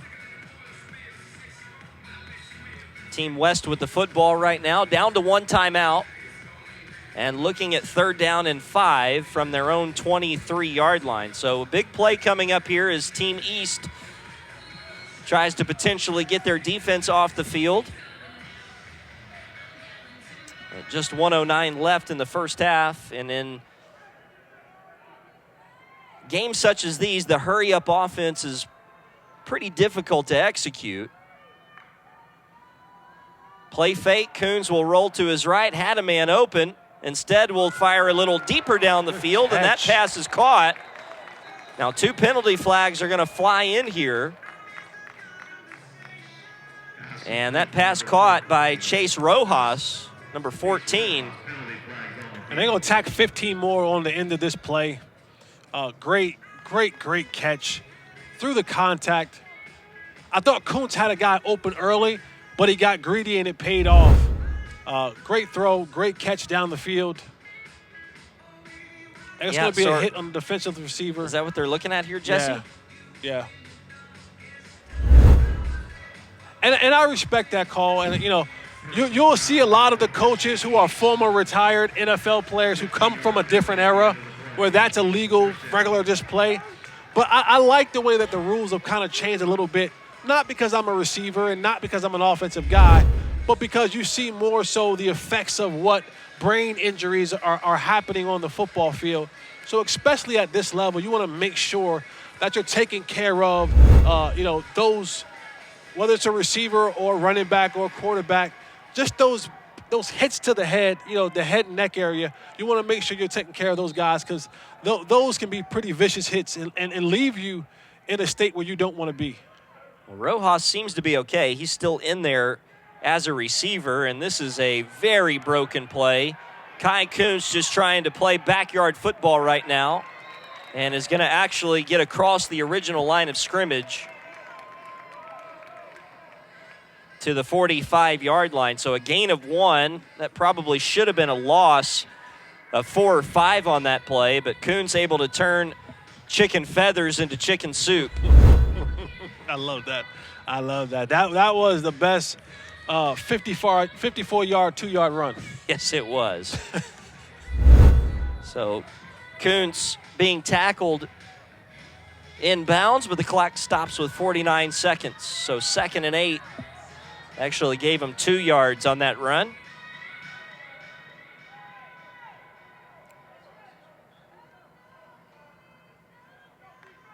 Kai in the pistol. Play fake, pressure up the middle, and he's hit and sacked. Way back at the 33 or the 43-yard line. Several guys in there, but it was London Claxton and C.J. Harvey leading the way. That's been a really good defensive group for Team East.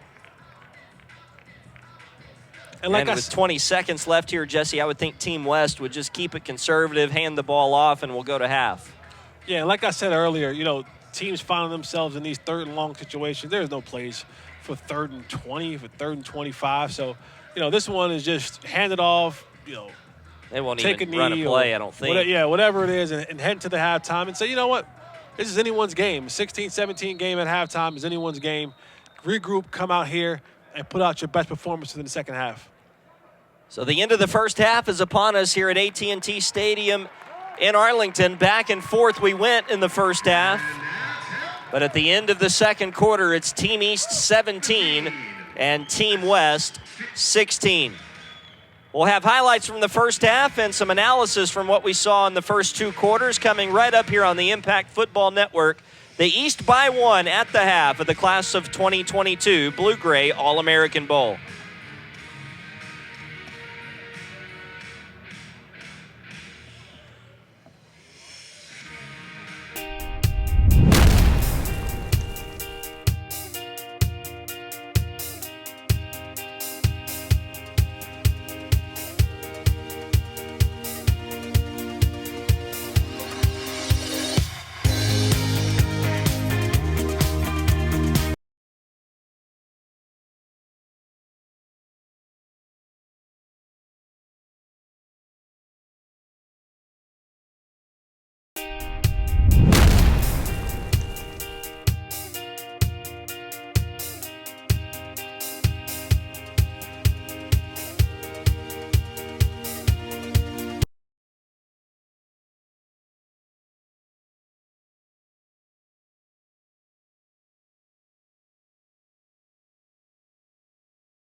Alrighty, y'all, we are here with Coach Kenny Stills of the East Side. He's the head coach.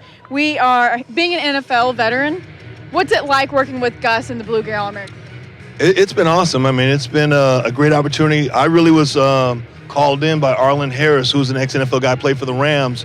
They were in Tampa and needed a defensive back coach, and they called me up, and that was 11, 12 years ago, and now I'm the head coach. And in the last 9 games, I think we're 7-2 in the last 9 games. It's been fun. It's a chance to impact the young men, try to give them something, teach them something about the game and about life because they have a lot of comparisons. But Blue-Gray's been a great avenue or venue for these kids to get an opportunity to go off to college and for us ex-NFL guys to stay around the game a little bit. Awesome. Going into the second half, what is your job and what are you going to do to keep the momentum going into the second half? Well, we're up a point and we only have 6 hours of practice, 3 hours each day, and the basis of football are blocking and tackling, and we got to do a better job of blocking and for sure tackling. We're in position, and one of my favorite sayings I say to the kids is, plays don't make a player, players have to make plays. So the players have to go out and make plays. Awesome. What is one experience, and how does it feel that you are impacting these kids' lives on a day-to-day basis, knowing that this is an incredible opportunity for them to be here playing the Blue-Gray All-American game at the AT&T Stadium with an NFL veteran? Yeah, well, it's a lot of life experiences. Football and life, they go hand in hand. And one example is like being late for a meeting. I told them if they worked at IBM or they worked for TWA or something and they came in late, they'd probably be fired. So don't come to my meetings in football late. So we try to relate those life experiences with them, and we try to tell them, go home with a little nugget. If I'm a defensive back, I want to learn a T-step routine. If I'm an offensive lineman, I want to learn a kick-step routine. So we try to give them some nuggets with football and with life. And if we can get that accomplished, on the holidays, my phone rings a lot of times, and it's 15 of my kids from here saying, I love you and thank you. So that's the best part of it. Awesome. Thank you so much. Good luck in the second half, Coach, and back to you guys. Thank you.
Welcome back upstairs inside AT&T Stadium in Arlington, Texas, alongside Jesse Holley. I'm Ryan Castle. Jesse, an interesting first half. Really, it was the quarterbacks for Team West that impressed me the most offensively. Kai Kuntz and Antoine Jackson able to do things in the running game from the quarterback position. Yeah, coming into these games, you know that quarterbacks, they're able to go out there and throw the football, but you saw the athleticism in their legs, being able to get outside the pocket when the pocket broke down, tuck the ball, and get those tough yards. And that puts a defense on their heels. Now they know if you can run the ball or you're going to pass the ball. And when you're able to mix that in between, that gives you a good combination when you're running that RPO. And for Team East, the defense was really what shined in that first half. They did have 2 scoring drives, both of them relatively short yardage set up by special teams. But I thought the defense with Mabry and Claxton and those guys up front really getting after the football was where they shined in the first half. Absolutely. The 2 teammates who come here from Michigan, they have been tackling machines. They have been doing all of the dirty work. I mean, running down plays from the backside, taking on blocks, shedding blocks, getting to the backfield, and making tough tackles. And you like to see that. We don't always see defensive players show up in these type of games because it's more of a dog and pony show. But they're bringing the physicality. They're saying, hey, don't forget about us over here defensively. We some headhunters too. 1-point game at halftime. The East up 17-16. Jesse, what do you see as being important for a victory in the second half? I think the biggest part is just trying to get their offense back in sync and just get out there and make some plays for their team. As we take a look at some of the highlights from the first half, it was Team West who got off to the early lead. A touchdown pass from Kai Kuntz to Anthony Aguirre, and then a little bit later on, this run by Kuntz, an 8-yard touchdown run to give West the lead again. Shaka Griffin, the big running back, out of Muncie Central High School in Indiana, getting into the act as well. But really, Jesse, as we mentioned, it was the defenses that really ruled the day in the first half of play. Yeah, absolutely. And defenses sometimes, when you have these type of games with the less amount of practice time, they're able to adjust and adapt to what their schemes are than the offense. And that's what you saw in the first half. As we take a look again at Antoine Jackson, that incredible throw on the pump fake and then the sidearm pass across the middle. The quarterback out of Douglas County, Colorado, doing a great job in that first half, along with Kai Kuntz. Both of those guys showing not only can they run the football, but they can also pass it as well. And so in this second half of play should be a really good matchup as the East leads Team West 17-16 here at AT&T Stadium. Should be a good second half. We're glad you've joined us. We'll be back to AT&T Stadium here in a moment.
Alrighty, y'all. We are here with head coach Seneca with the West Side. Coach, what's it like being an NFL veteran, and what is it like working with Gus in the Blue-Gray All-American game? Well, I mean, being an NFL veteran is fun, because it's our time to get back to these young kids. We were once one of these young kids playing in All-Star games, and obviously Gus has provided us, veteran quarterbacks an opportunity to come back and give back. And so I truly enjoy what I do, and I truly enjoy working with the Blue-Gray. And what's it like knowing that you are inspiring these kids every time that you're around them? And this is a great opportunity for them to be in the AT&T Stadium and also to be at the Blue-Gray All-American game. It means a lot because obviously, this is our next generation of football players, right? And they got to be coached right. They got to be coached hard, and they got to be coached right. So I enjoy doing what I do. Like I said before, this is what I live to do. It's what I did for a long time in the NFL. So it's my opportunity to give back, and I think that's my duty to do so. Awesome. Well, good luck this second half. Thank you, guys. Back to you.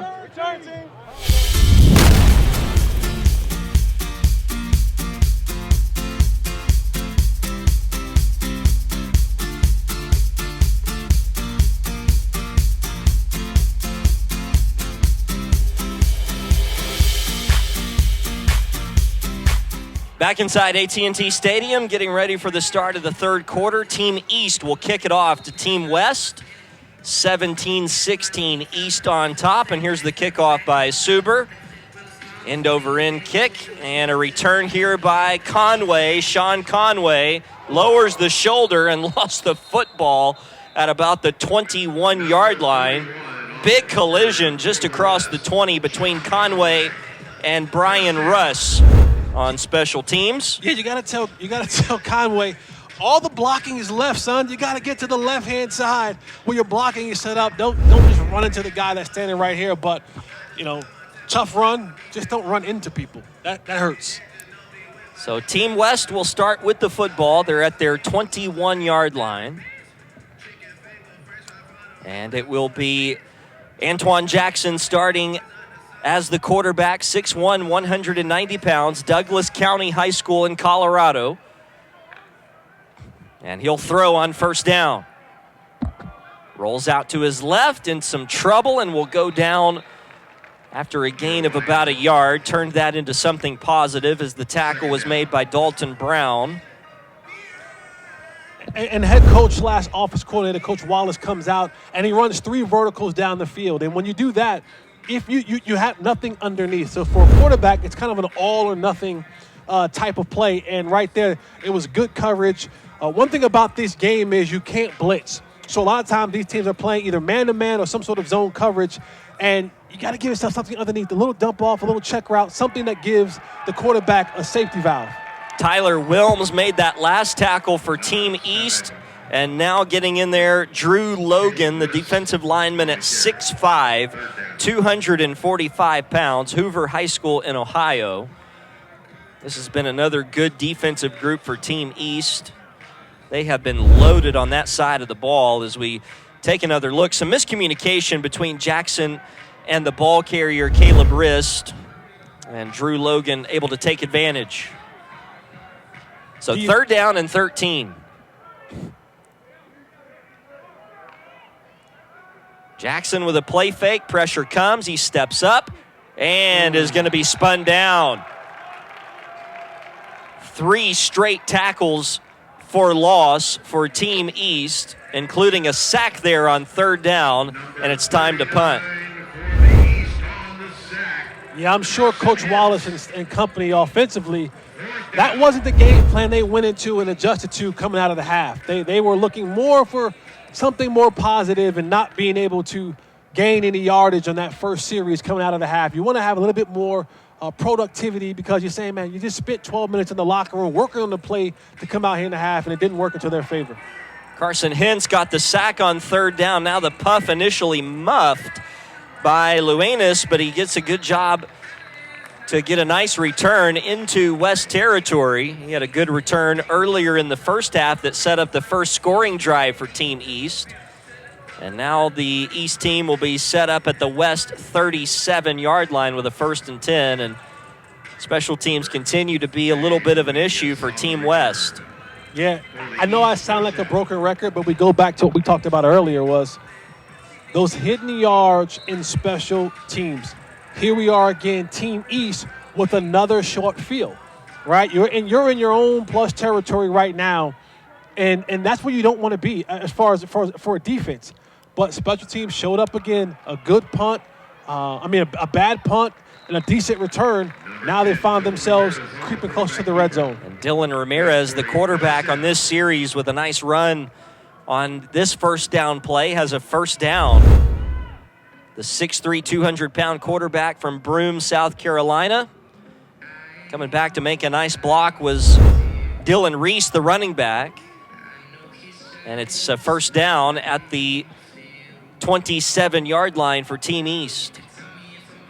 Short field has been the key to success for the East team here today. They've got scoring drives of 18 and 12 yards. There's a pass across the middle, tipped up and incomplete.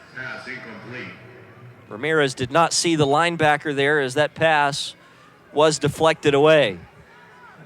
And it's a good route concept. It's what you want. It's trying to find that tight end or that H-back, right behind the defenders at the linebacker position. But good play, reaching up, getting your hands on the ball, tipping it for incompletion.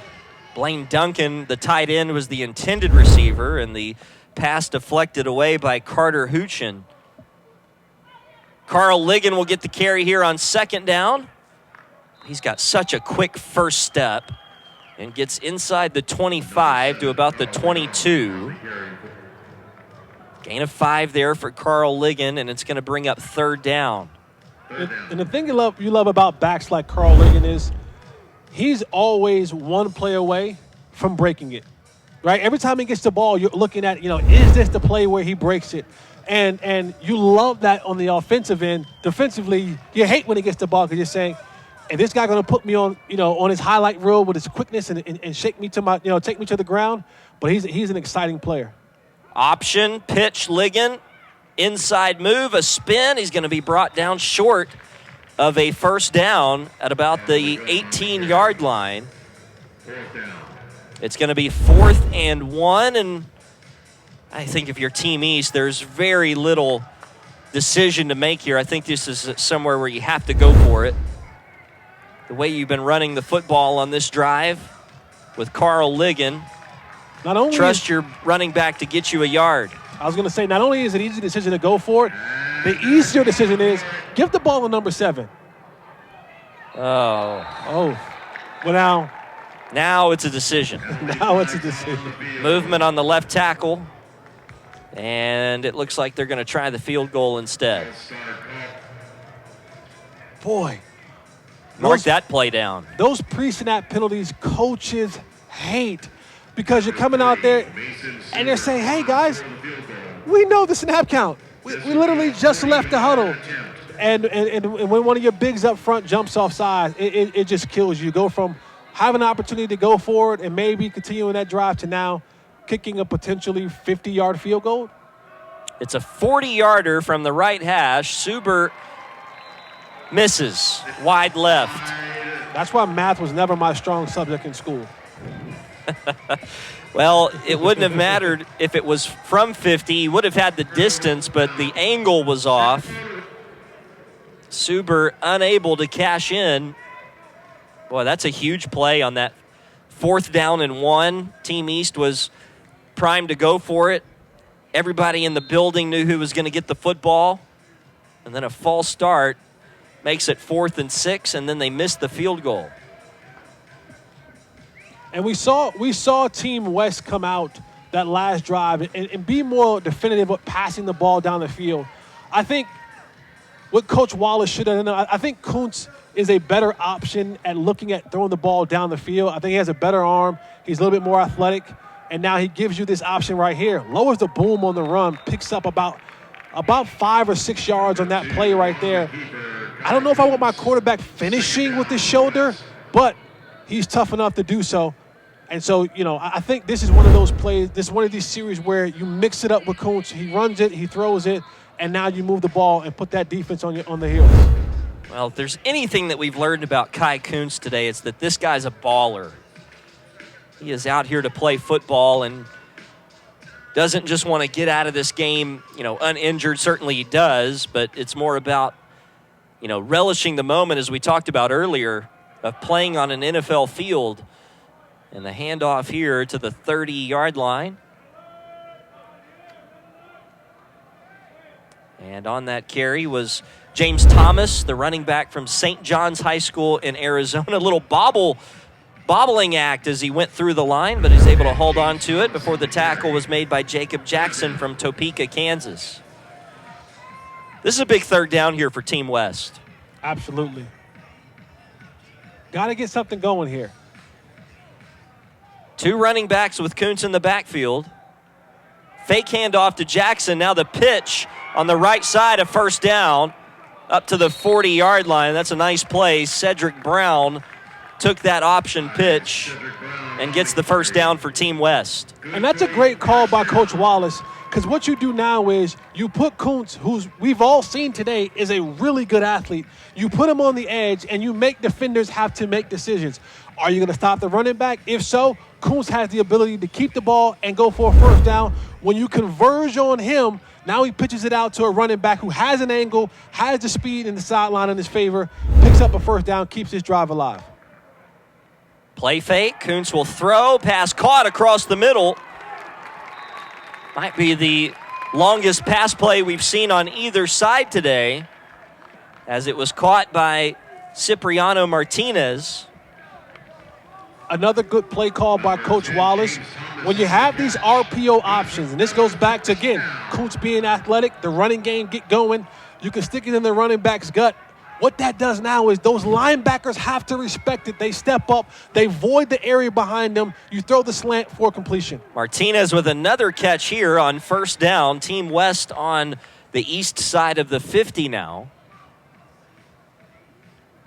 That's a team name, not a direction. I don't know if that's actually the east side of the 50, but it belongs to Team East. As we see Kuntz again put the pass on the target for Cipriano Martinez, the receiver out of Sharyland Pioneer High School in Texas. Team West is finding some rhythm on this drive right here. Handoff, Thomas slips out of one would-be arm tackle and has a 1st down to the east 35-yard line. Team West starting to find the rhythm offensively on this drive. You see a really good mixture of RPOs, give it to the back. RPOs, quarterback keeps it. Rolling the quarterback out on the option play. Throwing the slant, throwing the hitch. Now you start seeing this thing kind of get into a rhythm, and you can call things from different formations and call things from different plays because you found that rhythm, you found that cohesion and that continuity up front and with your quarterback. Kuntz will go back to throw. They set up the screen for Thomas, but it's incomplete. Right there, step for step with Thomas, was Justin Endicott from Prosper, Texas. He's a Conference USA target. And it's going to be 2nd and 10. if that play works, here's what you got out front for the running back. You got 66 Alec Falk, 276. You had 68 Shylin P. Help me out here. Pean? We're going to go with Pean, right? 285 pounds, and you had Jack Polite, 260 pounds, who were all out there. We call that elephants on parade, ready to pick up blocks, but the pass was incomplete. Look at this pressure. Kuntz will be sacked. A huge loss. Back there to get him was Isaac Jarr. He has made several plays this afternoon for Team East. And another big one right here, the loss back to the 46-yard line. That's just great pursuit of the quarterback. You ask running backs to do a lot in this offense. You ask them to run the ball from the backfield. You ask them to do things in the RPO. You ask them to even be a receiver on the screenplay. But one thing that you always ask them to do is be able to pick up blocks. When you have guys coming free, the running back needs to be able to not be afraid and to pick up that block so that your quarterback has a chance. That didn't happen the last play. Now you find yourself with a significant loss. 3rd and 20, screen to the right for Thomas. And Thomas will get back to the 40-yard line, so they're not in field goal range. It's 4th and 15. So you're sort of too close to punt. But I think they will try to punt, maybe try to pin Team East back deep, which is something they were able to do earlier, and it led to a safety. Ryan Kingston, the punter for Team West from Riley High School in Indiana. Brian Russ back deep to return.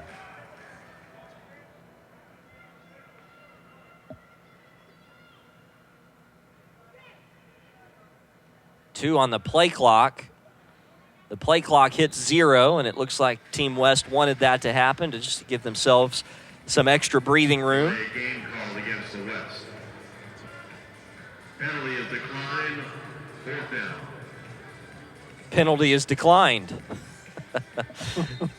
The chess match between Ken Stills and Seneca Wallace. Both coaching staffs, want to win this football game. You heard Ken Stills talk about his record in the last 9 of these games. 7-2 record for him. As that fair catch is called for and made by Brian Russ at the 6-yard line. Fair catch made by number 17. So a good punt. Team East will start deep in its own end with 9:29 remaining as we take a look down in the Team West sidelines. It's all smiles down there right now, and why not? You're playing on the home of the Dallas Cowboys. And you like to see Russ on that one. What you being backed up, you say, hey, Russ, listen, put your feet on a certain yard marker, and if the ball goes over your head, you let it go into the end zone. And essentially, you've now pinned your team back with a fair catch with the ball on the 5-yard line. So it's these are all learning experiences for these young, talented players that they maybe may not have known before, but are figuring out now. Shaka Griffin gets the carry here.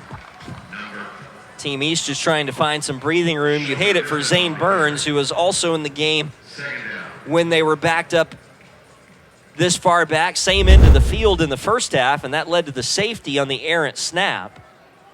But here, Griffin with a strong run to give Team East a little more breathing room. 2nd and 7. Burns will throw. Quick out to the left is caught. Tackled immediately.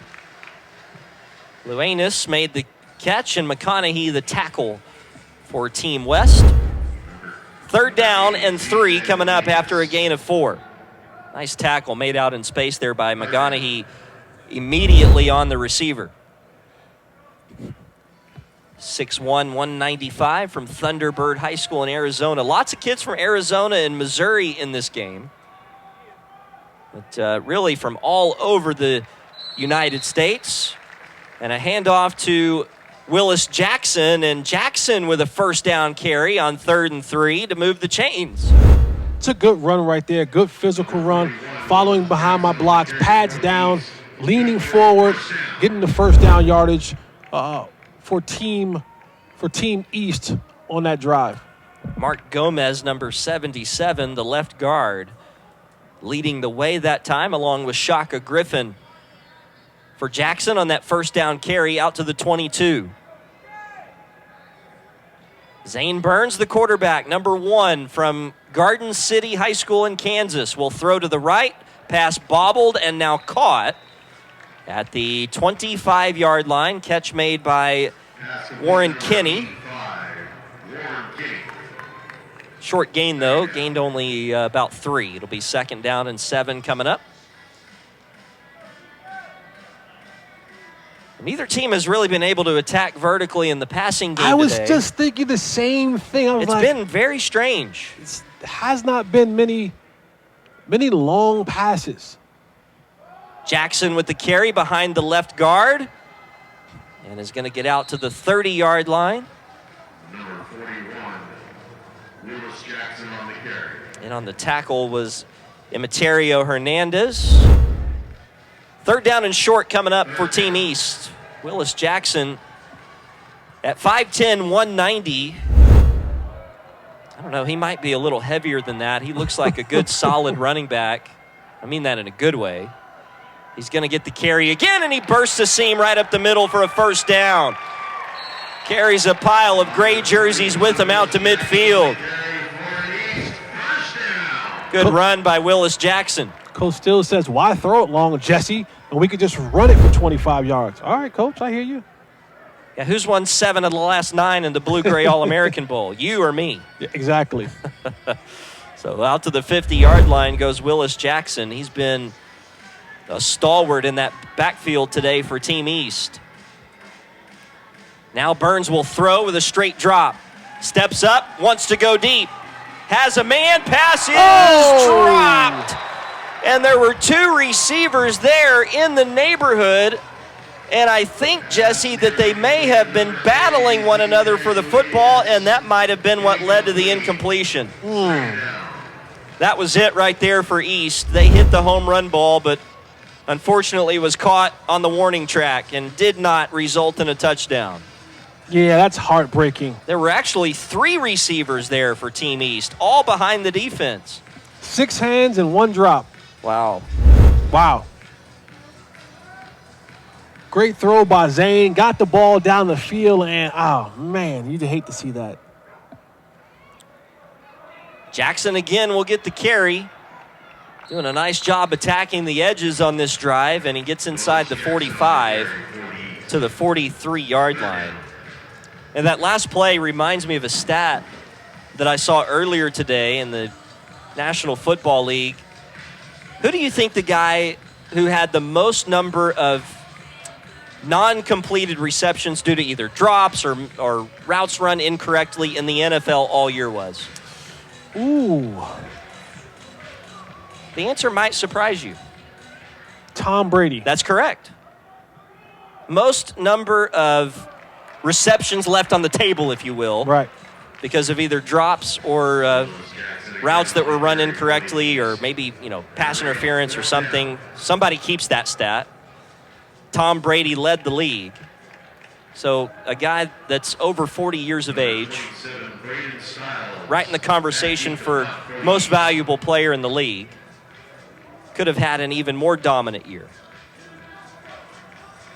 And he finds himself sitting at the number 2 seed in the NFC, taking on the Philadelphia Eagles this week.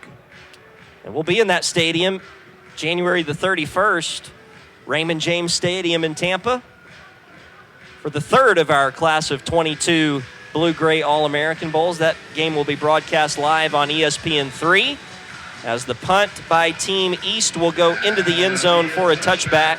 They were able to down one inside the 1-yard line earlier, but not so here. And Team West will start at its own 20.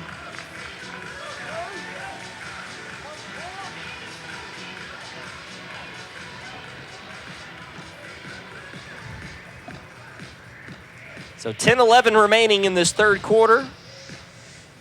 Still a lot of time left for somebody down on the field to get something good on film. Seems like every one of these games we find at least 2 or 3 guys who really wow us. We've already had several do that already this afternoon at AT&T Stadium, the home of the Dallas Cowboys. Antoine Jackson back to work for Team West. Will throw out to his left, and the pass broken up, incomplete. Intended that particular time for Garrett Stone from Great Falls High School in Montana.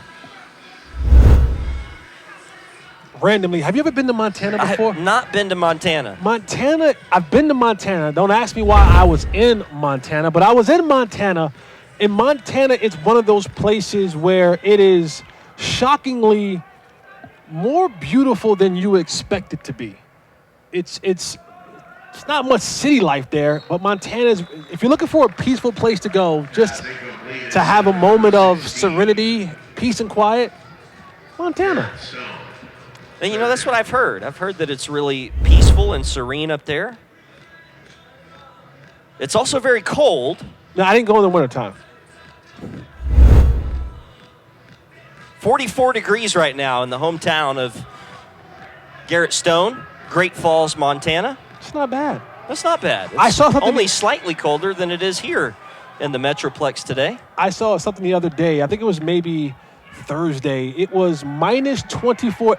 When North Dakota was playing for the FCS National Champion, it was minus 24 degrees in North Dakota, and whatever the degrees was in Frisco, it was a 75-degree difference from where it was at in North Dakota to where it was at in Frisco.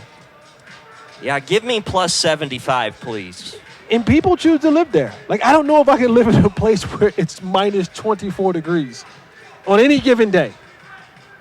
That just doesn't seem like a place. And I'm born and raised in New Jersey, and I just don't want to be in the cold anymore. Team West having to punt after going 3 and out. So in to take care of the punting chores, Ryan Kingston.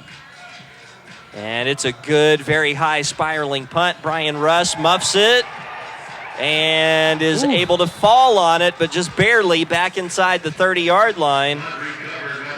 It's been a rough go of it this afternoon for the punt returners on both sides. Brian Russ able to retain the possession for Team East here. This is another one of those plays where you kind of want to position yourself better. You don't want to be running on an angle trying to catch that ball that's coming down.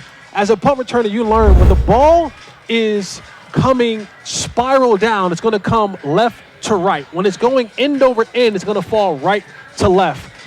You want to get behind it, get your elbows in, and be running into the ball, not running sideline to sideline trying to catch the ball.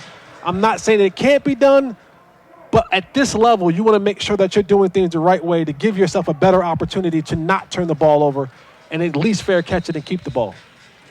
Well, Scott Keene will go to work offensively for Team East. His pass on first down is caught by Jake Powell, receiver out of Park Hill High School in Missouri, up to the 32-yard line. So a gain of about 4 on that first down play as one of the Muhammad brothers made the tackle there, number 44, Jaden Muhammad from McAllen Memorial High School in Texas. He's here with his twin brother Jalen this week. Handoff up the middle. Here's De La Schmidt. And Connor De La Schmidt has had a good game so far. A touchdown run earlier in the first half. A couple of other really nice runs, including that one that gives Team East a first down to their 41-yard line. Boy, look at that block up in the hole by the other running back, Devin Lukes. Just lowered the shoulder on the linebacker, Martavius Hill. And that's to give De La Schmidt a few extra yards. That's what you want from a teammate. Are you willing to do the dirty work for someone else? And that's hard to get kids to do when they're not playing in an all-star game. And to have a kid want to do that and be willing to do that in an all-star game shows the kind of player he is. I want guys like that on my football team. Isaiah Sweeney made that last catch, but it's behind the line of scrimmage, and he is not able to get back to the line of scrimmage, so it'll be 2nd down and 12. And we've seen that a lot today, Jesse. These teams trying to attack the perimeter with the pass behind the line of scrimmage, and it just hasn't worked out. Give a lot of credit to the corners over there making the tackles, but I would think that play needs to be scratched off the play sheet at some point. Dallas Schmidt got another carry, got to the 42, third down coming up.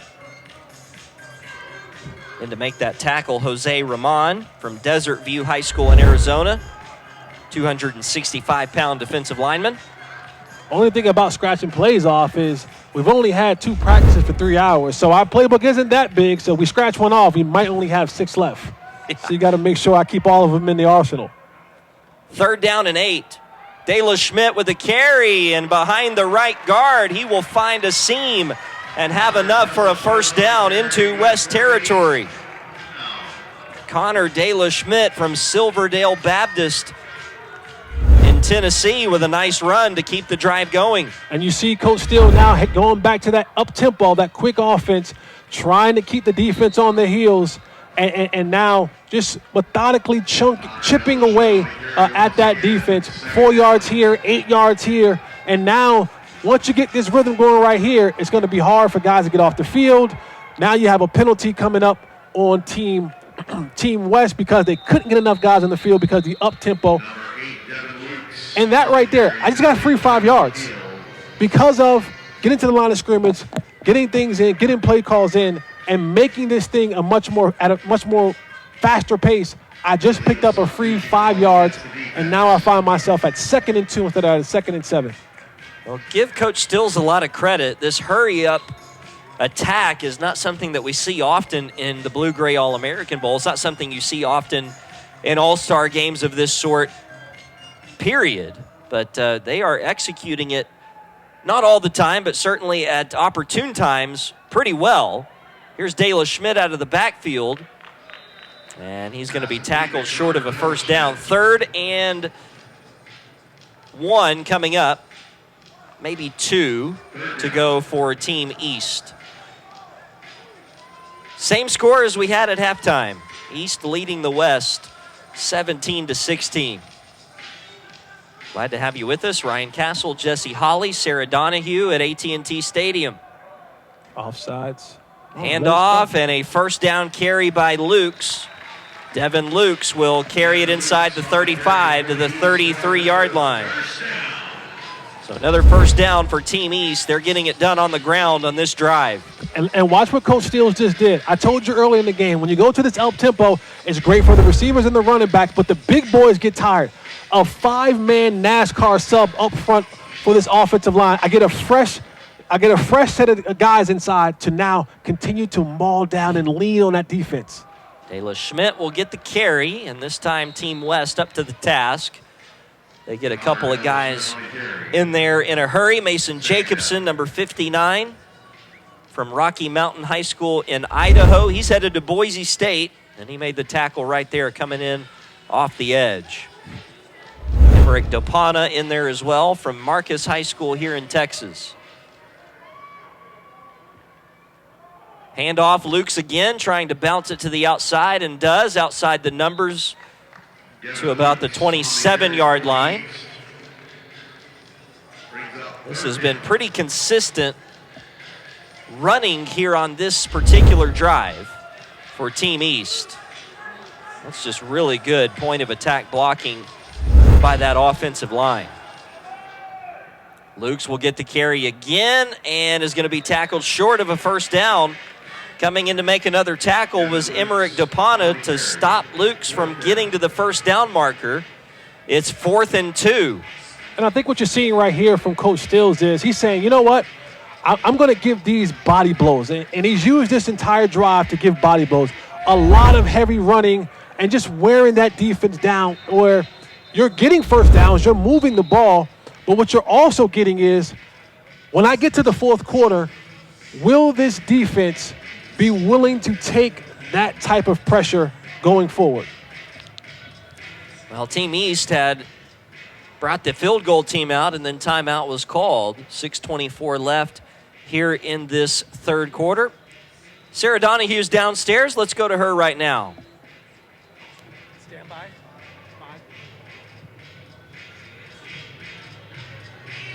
Alrighty, y'all. I am here with Kai Kuntz, the quarterback of the West team. You ran and threw for a touchdown in the first half. How did that feel doing that in Jerry's world? It felt amazing. I mean, I've grown up being a Cowboys fan. Cowboys are always been my number one team through the rough times, through the great times, and I've always wanted to play here. And playing here is a dream come true, and especially scoring here has been a dream come true. And it's been awesome. I thank God for the opportunity to do this. So, awesome. Are you in any contacts with any next level teams? Yes, ma'am. I am in contact number one with Washburn, Pitt State, William Jewell, and then some other JUCOs like Butler and Coffeyville. And then I've talked to K-State about a PWO, but most of those schools I named first, they're on the top of my list, and just looking. I hit the recruiting process a little bit late, but it's been a great journey, and those coaches showed me great love, and I showed great love right back. So, what's it like having these NFL veterans be your coach for the weekend? Oh, it's been amazing. Especially having Seneca Wallace as your head coach. I mean, an NFL quarterback for over 10 years, you don't get to talk to an NFL quarterback or NFL person in general. So I've been going early before practice, after practice, just trying to pick his brain, ask him about coverage, about reads, progressions, to learn as much as I can from an NFL quarterback in the short time I have with him. Awesome. Well, good luck with your future endeavors. Back to you guys. First down. Yep, thank you. For Devin Lukes on that carry on 4th and 2. So the drive continues here for Team East. Penalty flag comes in on this play. So we'll have to wait and see what that's all about. But you hear Kai Kuntz there, Jesse, talk about just how special it is to be able to sit under the tutelage of a guy who played 10 years in the National Football League as a quarterback for the Seahawks and the Packers. And I would imagine the only regret that you could possibly have if you're Kai Kuntz is that something like that doesn't last longer, that you only get 2 or 3 days to be able to glean from that. But other than that, I mean, goodness, you can't say enough about the opportunity that these kids are getting, that not everybody's getting the chance to experience. And that's what's special about this game, is that you do have these former NFL players here for this weekend, teaching up and coaching up these kids for this game. But one thing I do know about Coach Wallace is he's a guy who is saying, I want to give you all the information that I've acquired over my time. And so, having Kuntz in there and having other quarterback in there, Coach Wallace is going to give you the information. He's going to try to, impart all of the stuff that he's learned over his career from the places that he's been, so that you can take that with you on your next journey. Well, unfortunately here for Team East, they were looking at a 1st and 5, but they lose 6 on the option pitch to the right to De La Schmidt. So it's 2nd down and 11. They gave all of the penalty yardage back. And one thing you also heard Kai Kuntz talk about was being a Cowboy fan and having an opportunity to play in the stadium where the Cowboys play, how much he's relished that opportunity. There's a throw to the left side over the head of the intended receiver, Cooper Freshwater, from Archbishop Alter High School in Ohio. Pass a little too far out of his reach. So 3rd down and 11. I think that right there, Jesse, you played for this organization, just speaks to the universality of Cowboys fans, that they come from all over. Kuntz is from Kansas. And I know they don't have any professional football in the state of Kansas, and the Cowboys are probably the closest thing, but that just speaks to just the fact that the Cowboys are America's team. This is, in a lot of ways, America's stadium. That pass over the head of the intended receiver from Scott Keene, incomplete. So 4th and 11, and Team East will try a field goal.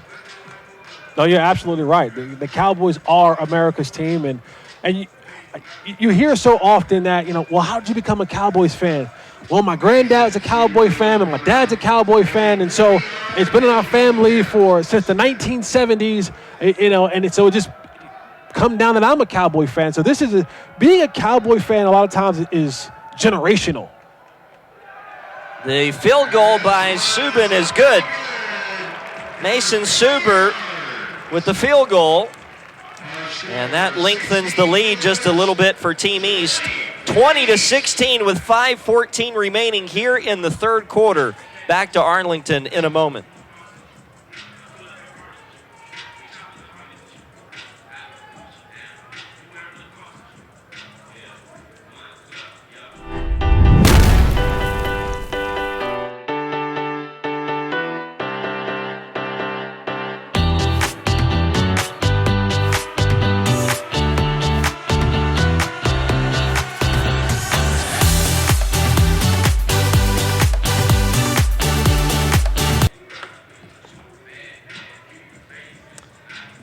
Back here in Arlington at AT&T Stadium, Mason Suber with another field goal to give the East a 20-16 lead. All of the specialists in this game, field goals, punters, and long snappers, come here courtesy of the Coles Kicking Camp and organization. Anthony Giuliano, a part of that staff here in Arlington this week. And we always see some of the best punters and kickers from across the country taking part in these blue-gray All-American Bowls. And now Suber with the ensuing kickoff will be taken short at the 5-yard line. Here's the return by Jalen Muhammad. Muhammad, one of the twins out of McAllen Memorial High School, and he'll get out to about the 31-yard line. Well, Team West, with just 2 quarterbacks on their roster today, Antoine Jackson and Kai Kuntz, both of those guys have played well, but I have not been able to put it in the end zone here in this third quarter yet. 5:05 left. And the one thing about playing in this game, when you look at the score, 16-20, it's a one-score game. I mean, and we've said this time and time again before, it's always just one play away from someone making a play and being able to take this thing and give this team back the lead. And that's a great start right there. Yeah, that's a great timing pattern to Anthony Aguirre, number 11, across the middle. Off the play fake. Aguirre, 6'4", 200 pounds, out of Ferris High School in Washington. Not afraid to go across the middle there. He got a touchdown earlier in the game. And here gains 10 and a first down for Team West. Antoine Jackson, the quarterback out of Colorado, hands off to Caleb Rist, and Rist will get up to the 45-yard line for a gain of 4. And with the whole quarter left to go and 5 minutes left in this quarter, you know, you're not in any rush, right? You're down 1 score, so Coach Wallace can still call what he wants to call, right? You don't have to start going for the YOLO pass and trying to, have this big play happen right now. You still have time to move the ball methodically down the field, take those 2- and 3-yard runs, and wear this defense down to where you get the opportunity that you want. And that pass deflected away, broken up, intended for Christopher Galloway, who's had a productive game from the receiver position, being looked at by the Big 12 Conference. Good coverage and a pass breakup here by Team East. It was Jody Easter, 5'10", 180 pounds, from McGahee High School in Arizona. And Galloway a bit shaken up on the play, so the clock will stop. And the training staff will go out and look at Christopher Galloway. And that's one thing we never want to see, someone get injured. But I will say, in all the games that we've done, very little injuries have we seen come in these games. And that's huge, because football is a very physical sport. And on any given play, someone can have a serious injury. And we've been fortunate enough to watch these games and call these games and see very, very, very few injuries happen on either side of the ball on either team. So, kudos to guys doing it right, staying healthy throughout these games. It's unfortunate that you see it happen right here, but we hope he's okay and has the ability to come back in this game or the injury isn't too serious. Looks like he walked off the field relatively under his own power, so that's a good sign. Little free timeout for Team West as they'll huddle up and come back to the line of scrimmage. 2nd down and 6.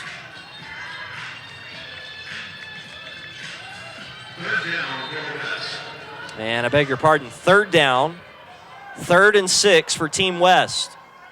Jackson in the gun. Caleb Rist is running back, and movement up front, to say the least. I believe that'll be offsides against Team East, and it will. So instead of 3rd and 6, 3rd and a much more manageable 1.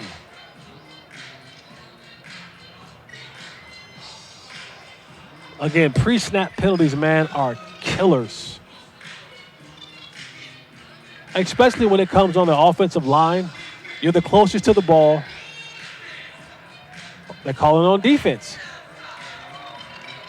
And the same thing applies for defense. It's, you know, the thing about jumping off sides on defense is you're taught from Little League football when you're up front on the defensive line, look at the football. If it doesn't move, you don't move. And so, you know, to jump off sides is means a lack of focus, a lack of concentration, because you're right there in front of the football. All you have to do is look in at it, and when it moves, you move. If you hear sound, that doesn't apply to you. We move when the football moves. Caleb Rist gets the carry on third and less than a yard, and he picks up the first down. Didn't need much. He does get into East territory to the 48-yard line to move the chains. And the same thing said about wide receivers, right? You look down the line at the ball, yep. You go on the ball, and yet, you know, how often do we see a wide receiver flinch or, you know, just jump completely on a false start? And as a quarterback, sometimes you use that cadence for a number of different things.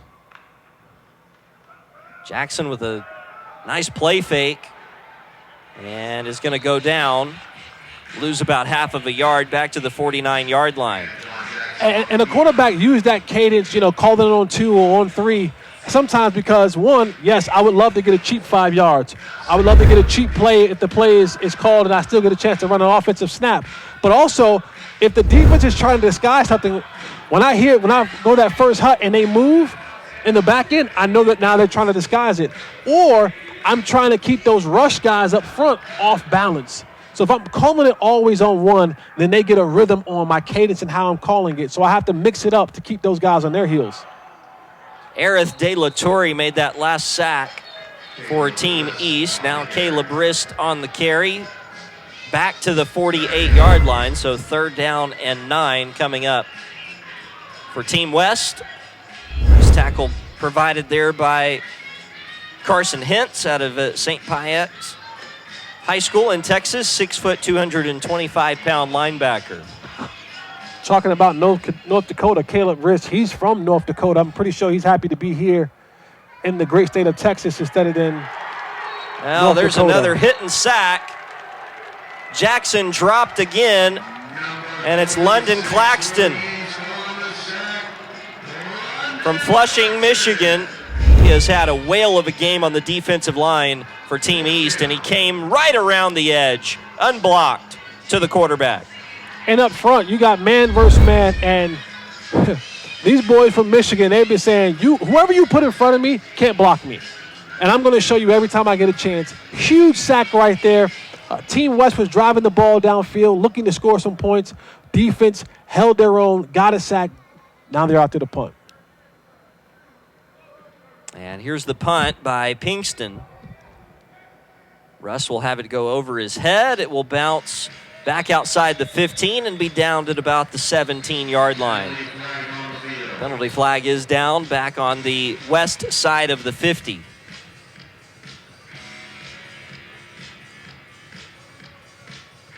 It was 4th down and 16. I didn't so see this anyone would have running to be to the punter, a pretty dramatic penalty to keep the possession with Team West. And if this is a personal foul, if this plays a personal foul, you get an automatic 1st down for Team West. Ken Stills is out at the hash mark.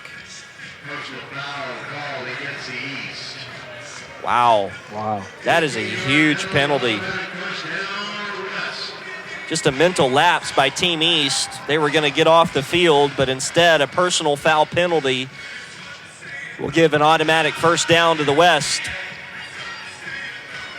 New life now in this possession with 2:09 to play in the 3rd quarter. You know, in addition to what coaches hate, hating those pre-snap penalties, you know what they hate just as much? Post-snap penalties. Well, especially ones that change the possession, like that one right there just did. So Antoine Jackson, Caleb Rist, and this Team West offense gets another crack at it. From the East 39-yard line, Jackson with a play fake, straight drop, will roll the pocket to his left, throws downfield, and that is caught inside the 30. Good perseverance on that play by Antoine Jackson to find Nicholas Cazares with a first down.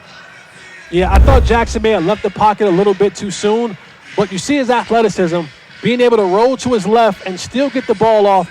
We saw him throw another pass earlier where he pump fake and threw it around a defender. This kid has some good arm talent. I don't know if he has a baseball history in his background, but his ability to contort his arm and still make solid throws down the field is impressive. Oh, and the snap goes through him. Just get on it. Team West will retreat all the way back to midfield to cover it. This is a disaster for Team West. Shaden Soul got back to fall on it for the West, but it's going to be a loss of a lot. 21. Now you tell me, RC, when you go to your call sheet as an offensive coordinator and you say, all right, what's the call that we're going to call for 2nd and 32? Well, handoff, punt. I don't know. I mean, especially in a game like this where you don't have the rhythm between quarterback and receiver. Let's see if they maybe try to set up a screen. Play fake, Jackson back to throw. They're going to go deep across the middle. That pass is caught by Conway. He's short of a first down, but he's going to make it a much more manageable third down.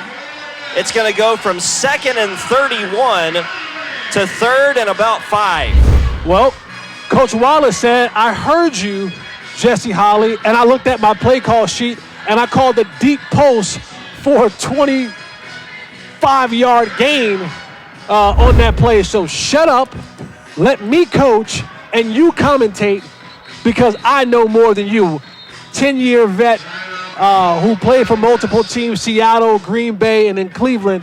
So I got to play for that. I got to play for 2nd and 32. I got just enough to get me back in manageable 3rd down in about 6. And how about the throw by Antoine Jackson? Poised in the pocket, stepped up, and delivered it on target to Sean Conway, who was able to secure it in some pretty tight traffic and coverage. And now you're looking at a very manageable 3rd and 6. And I asked you earlier in the game, I said, Conway has the green cleats.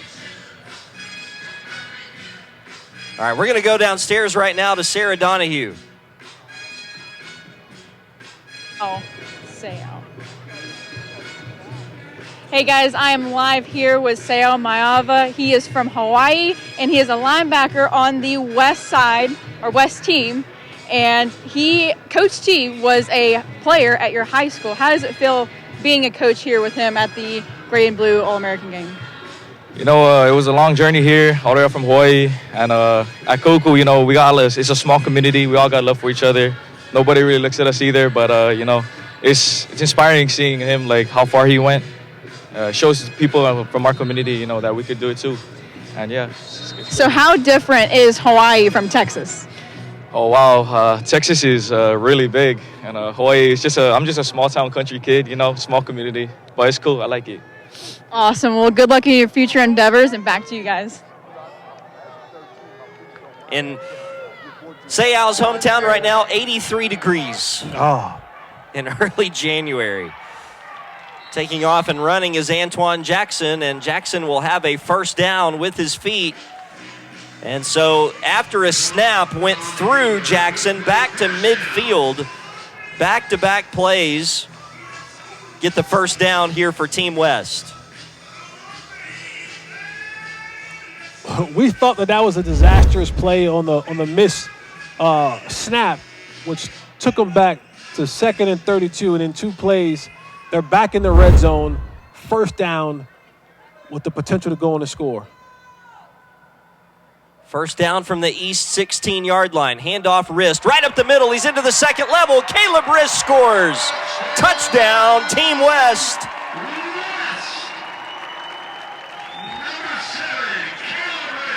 Well, if you had asked me if losing a snap back to the 50 and making it 2nd and 32 was a drive killer, I'd say yeah. But Team West said, watch this. They're padding their stats. They wanted to just back themselves up, so they can add some more stats to the books. So now the extra point for Trevor Weldon. Team West has gone back in front with under a minute to play here in this third quarter. Weldon tacks on the extra point with 45 seconds to play. And our new score at AT&T Stadium is Team West back in front of Team East, 23-20. Another really competitive game here in Arlington. And Caleb Rist, all smiles here at the home of the Cowboys.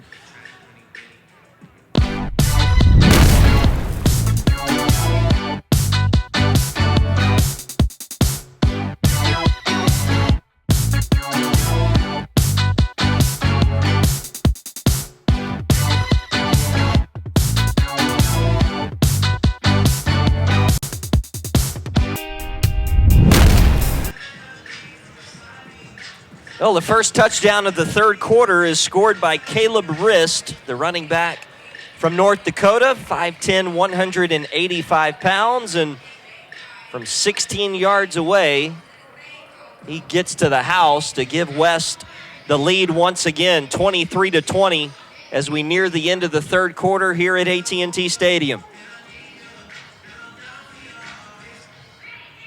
And now the ensuing kickoff from Trevor Weldon, the kicker out of Hilton Head Prep in South Carolina.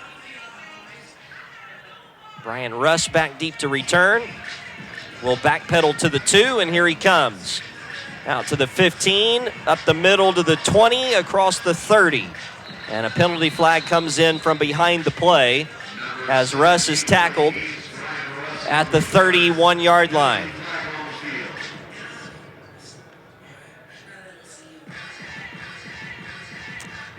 So I would imagine, Jesse, that's some sort of illegal block? Yeah.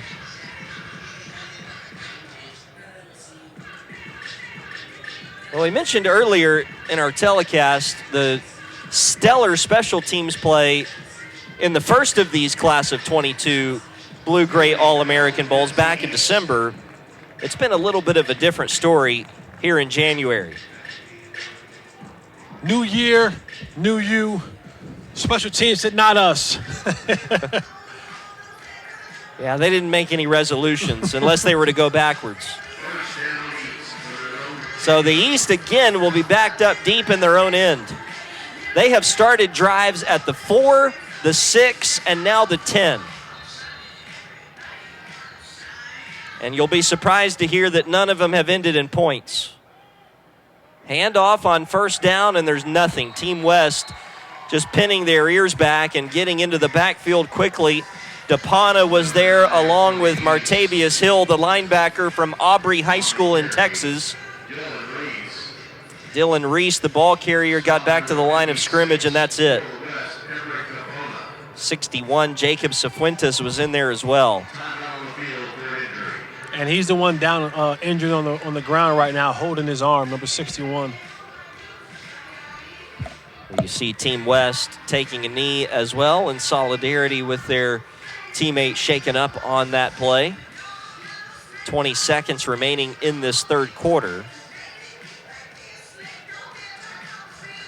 And so our hopes and prayers are with Jacob Cifuentes right now out of South San Antonio High School here in Texas, 6'5", 240-pound defensive lineman.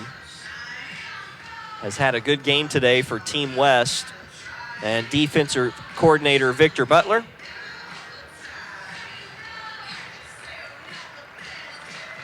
Cifuentes gets up holding his right arm, but is coming back to the sideline. They'll take a further look at him. Might be his shoulder.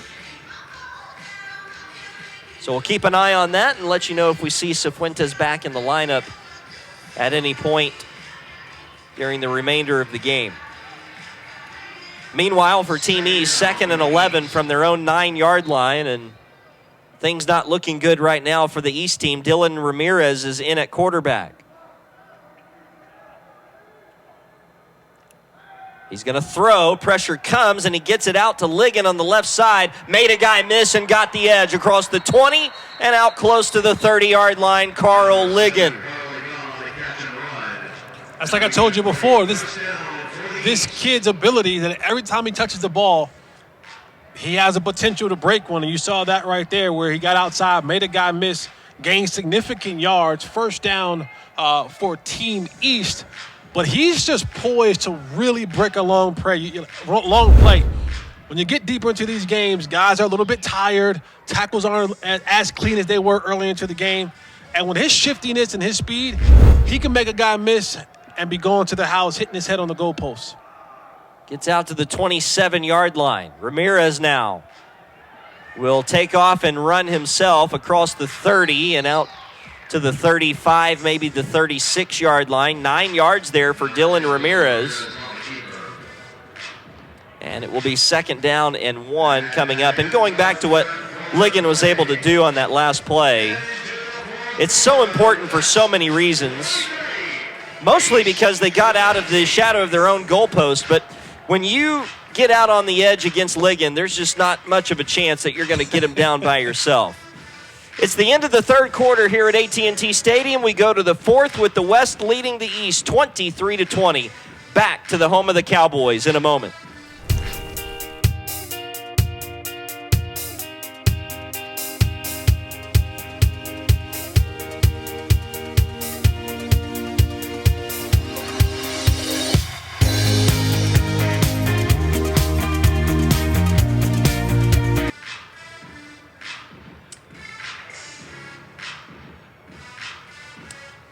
Well, it's been an exciting game so far here in our January version of the Blue-Gray All-American Bowl here at AT&T Stadium. This is the 2nd of 3 games that we'll have here in 2022.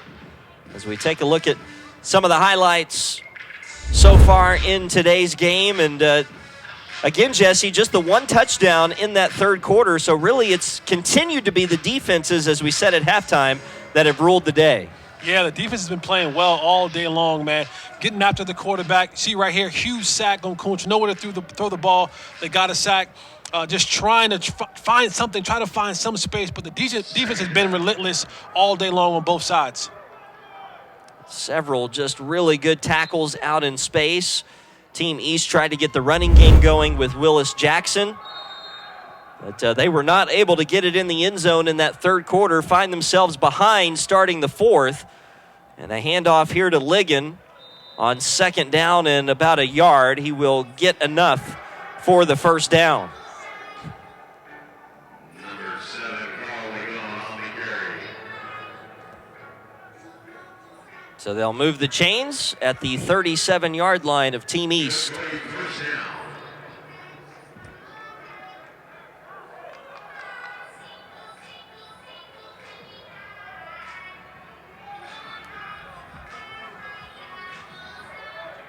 Dylan Ramirez, the quarterback. Kyle Ligon and Dylan Reese are the running backs. Carl Ligon out of Alabama with 11 offers, looking to add to that with his performance here today. Penalty flags are in on this play. Ramirez will just eject out of the pocket and be tackled out across the 40-yard line, and things are starting to become oh so more competitive down there on the field. Ramirez got to the 41-yard line pending the penalty flag. Illegal formation. Well, they pointed to the defense. Penalty called against the West. Illegal formation against the defense? That'd be new for me. Well, is it because in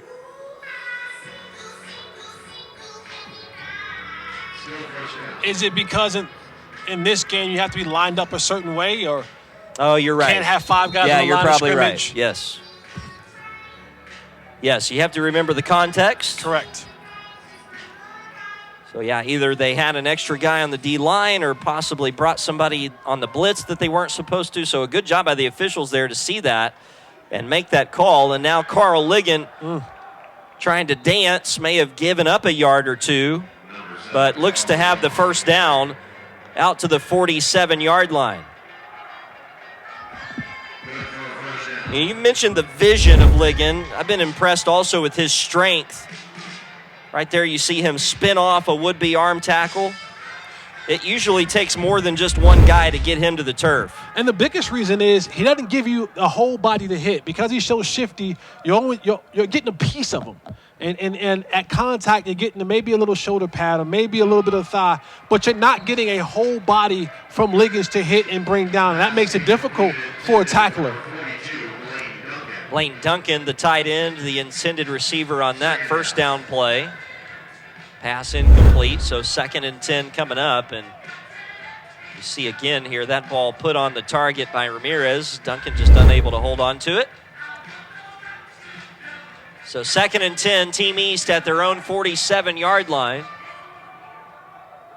Trailing by 3. Pitch to the right, Ligon trying to find the edge. Penalty flag is going to come in here from the secondary. And Lagone will get back to the line of scrimmage, and that's it. And that might be a hold. This is. That might be a hold on Team East on the outside, on the receiver. I think you're right. Trent Taylor was the receiver out there just trying to do what he could to give Ligon some extra room to run.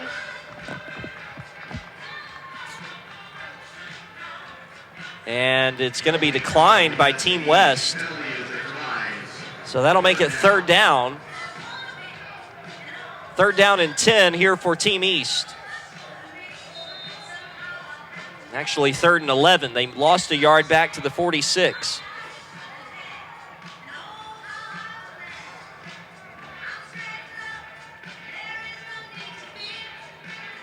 So a big play here for Team East. Down by 3, just underway in the 4th quarter.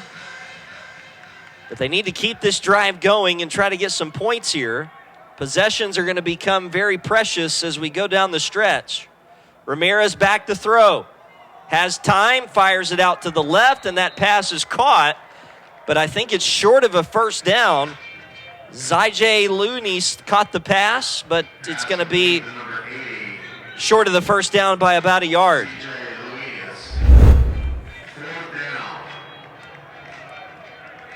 So we take another look. That's a pretty well-placed ball there by Ramirez where only his guy could get it.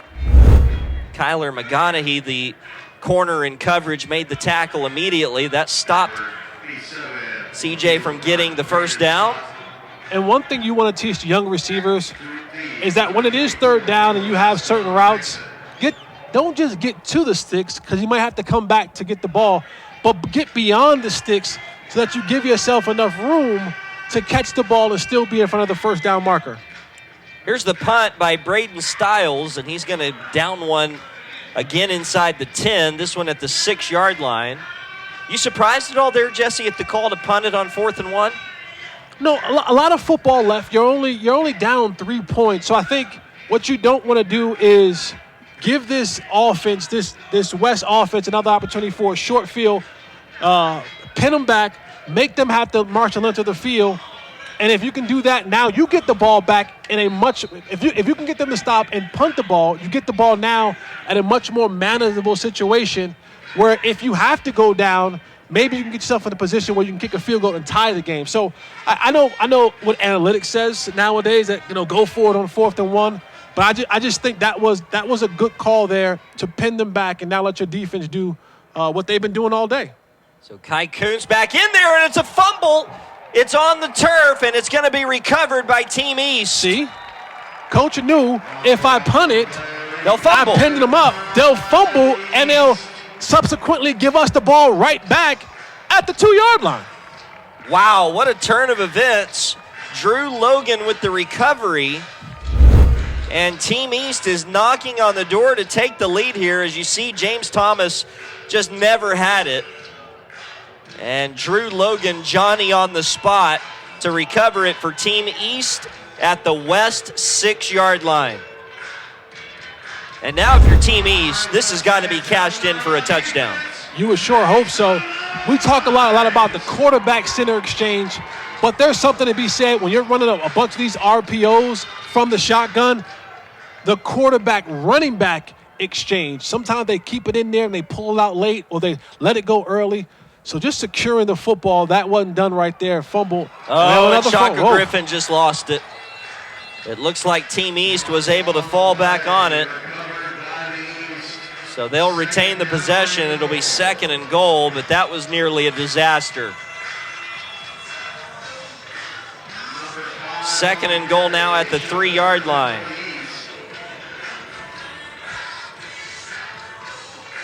Zane Burns, the quarterback, trying to lead his team into the end zone. He's out there with Shaka Griffin and Willis Jackson.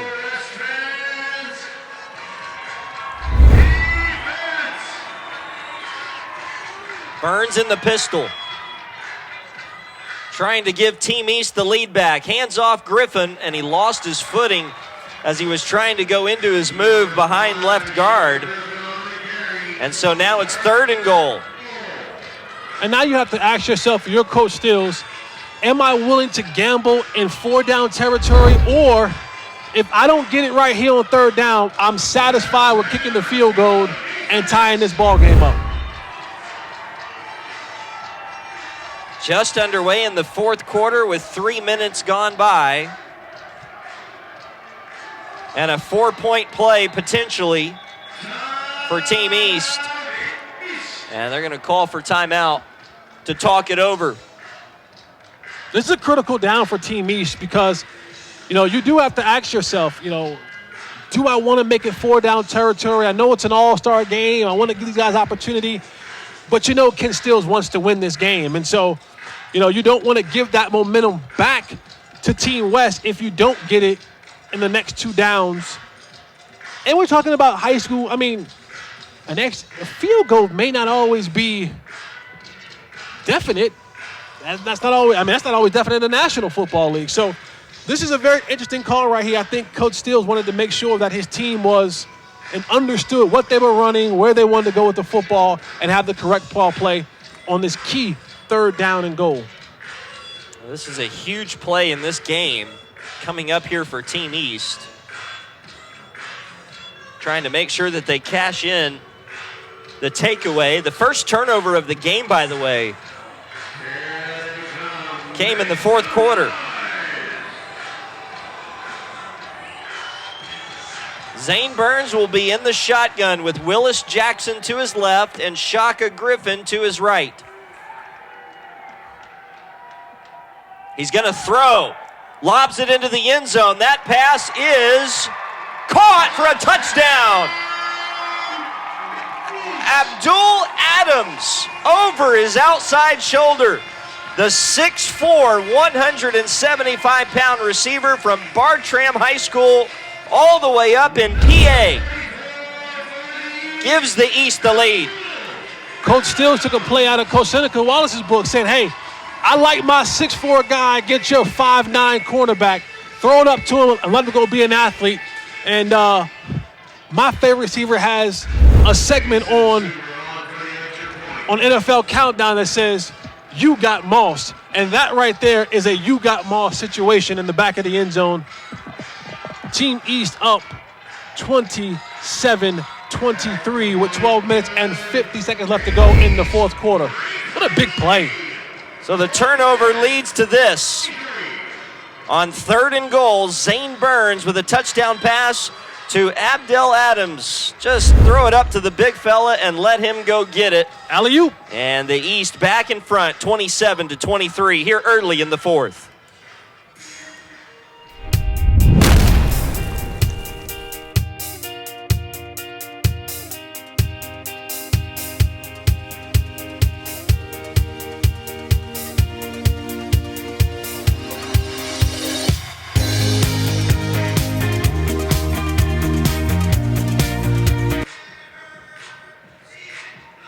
So Burns to Adams on 3rd and goal from the 3-yard line.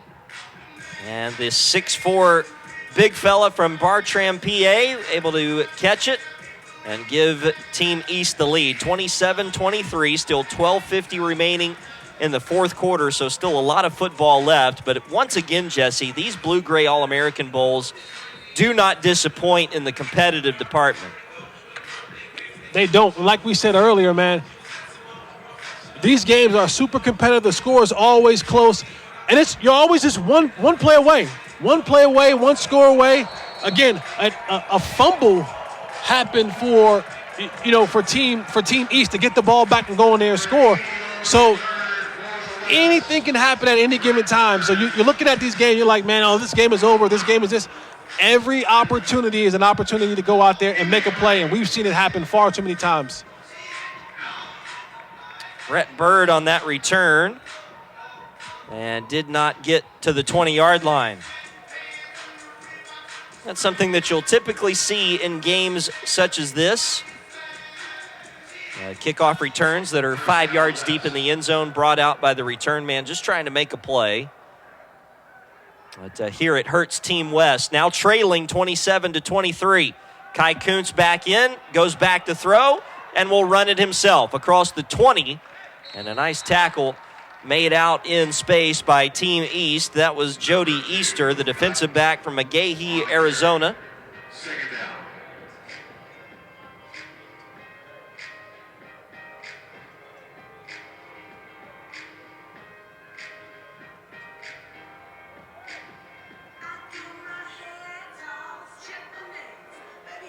So Team West with Kai Kuntz at the controls right now. He is responsible for 2 touchdowns today, 1 passing, 1 throwing.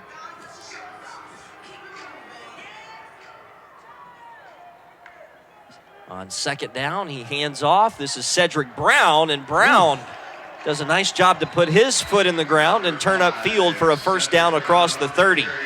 And somebody on Team East paid for it at the end of that run. That was number 17, Russ. I mean, I applaud the effort of coming up and trying to, lay the boom. But sometimes you're the hammer, and sometimes you're the nail. And that play, Russ was the nail. So first down, Team West up at their 33-yard line now. Going right to left in the gray jerseys. Pump fake by Kuntz. He will roll out to his left and be slung down again by Easter. Short gain for Kuntz on that run. And he just has not had a lot of time to throw back there all day long. That was Drew Logan who made the fumble recovery on the last drive, who got into the passing lane and disrupted the timing of that throw and forced Kuntz to try and take off and run it himself. Yeah, when you see that defense being overly aggressive and really rushing the ball upfield, now's the time for some sort of misdirection, maybe a screen play, something to kind of neutralize them as they're being aggressive getting up the field. Thomas will give it on the end around and a big play and a fumble. The East with the recovery. Brian Russ with the recovery. Wow. That was going to be a big play for Team West. Wow. And it turns into disaster as Elisha Evans, the receiver, coughed it up. And Brian Russ with the recovery for Team East, the second straight turnover. Wow. So we take another look at it. This was really well executed. And that was just a great play by Team East. London Claxton again, Jesse, forcing that fumble. I mean, when you look at that play, it looked, like I said earlier, hey, try something to neutralize that aggressiveness. They ran a double reverse and got that play going, and here you are moving up the field with a big play. Claxton comes in with his relentlessness that he's been displaying all day long, causes a fumble that we didn't expect to see, but that was a huge play by Claxton to give himself and his team an opportunity to get the ball back. And Materio Hernandez slinging the quarterback Scott Keene to the ground here on first down. Both defensive lines just showing off right now. You talk about Claxton and his teammate having a great game today. Hernandez is another guy. You can't help but see those pink socks in the backfield a lot. He's around the football. He has been a guy who's been relentless all day long. And when you start talking about the end of the game, defensive player, of the game, these are the guys that you're looking at. Hernandez, Claxton, players like that who've made plays all day long. Connor Dela-Schmidt with the carry for Team East to the West 40-yard line. So here comes third down and about 4 coming up. Hernandez, another guy, Jesse, that brought the show-me socks here to Texas. And you know what? The big guys are like, hey, I know I get inside here and it gets a little muddy and a little mucky. Maybe you can't see me because my jersey's a little tight and the numbers are scrunched up. So I got to set myself apart. I got to put on the pink socks. I'm sure his uniform isn't pink, but I'm going to put on the pink socks just so I can stick out on film. Maybe more big guys should try that. That's not a bad idea. Not a bad idea. Connor De Schmidt going to be brought down just short of a first down, so 4th and less than a yard. Team East not quite in field goal range, so this is probably going to be an offensive play here to try to go for it and pick up 4th and 1. They've still got plenty of time on the play clock. Keene will settle into the gun, and a timeout is called prior to the snap. Yeah, West didn't look like they were set up where they wanted to be on defense. A little bit of confusion. Guys weren't lined up right. So, this juncture in the game, you're already down 4 points. You need a score to win this game. You don't want to give up a big play to this offense and put yourself behind 2 scores. So call the timeout, get guys lined up, give them a quick breather, splash them with some water, get them lined up correctly so that you can potentially make a stop right here on 4th and maybe 1, maybe a little less than 1. Critical down in the game where you can get the ball back. Yeah, this could be a play that really goes a long way in deciding the winner of today's game.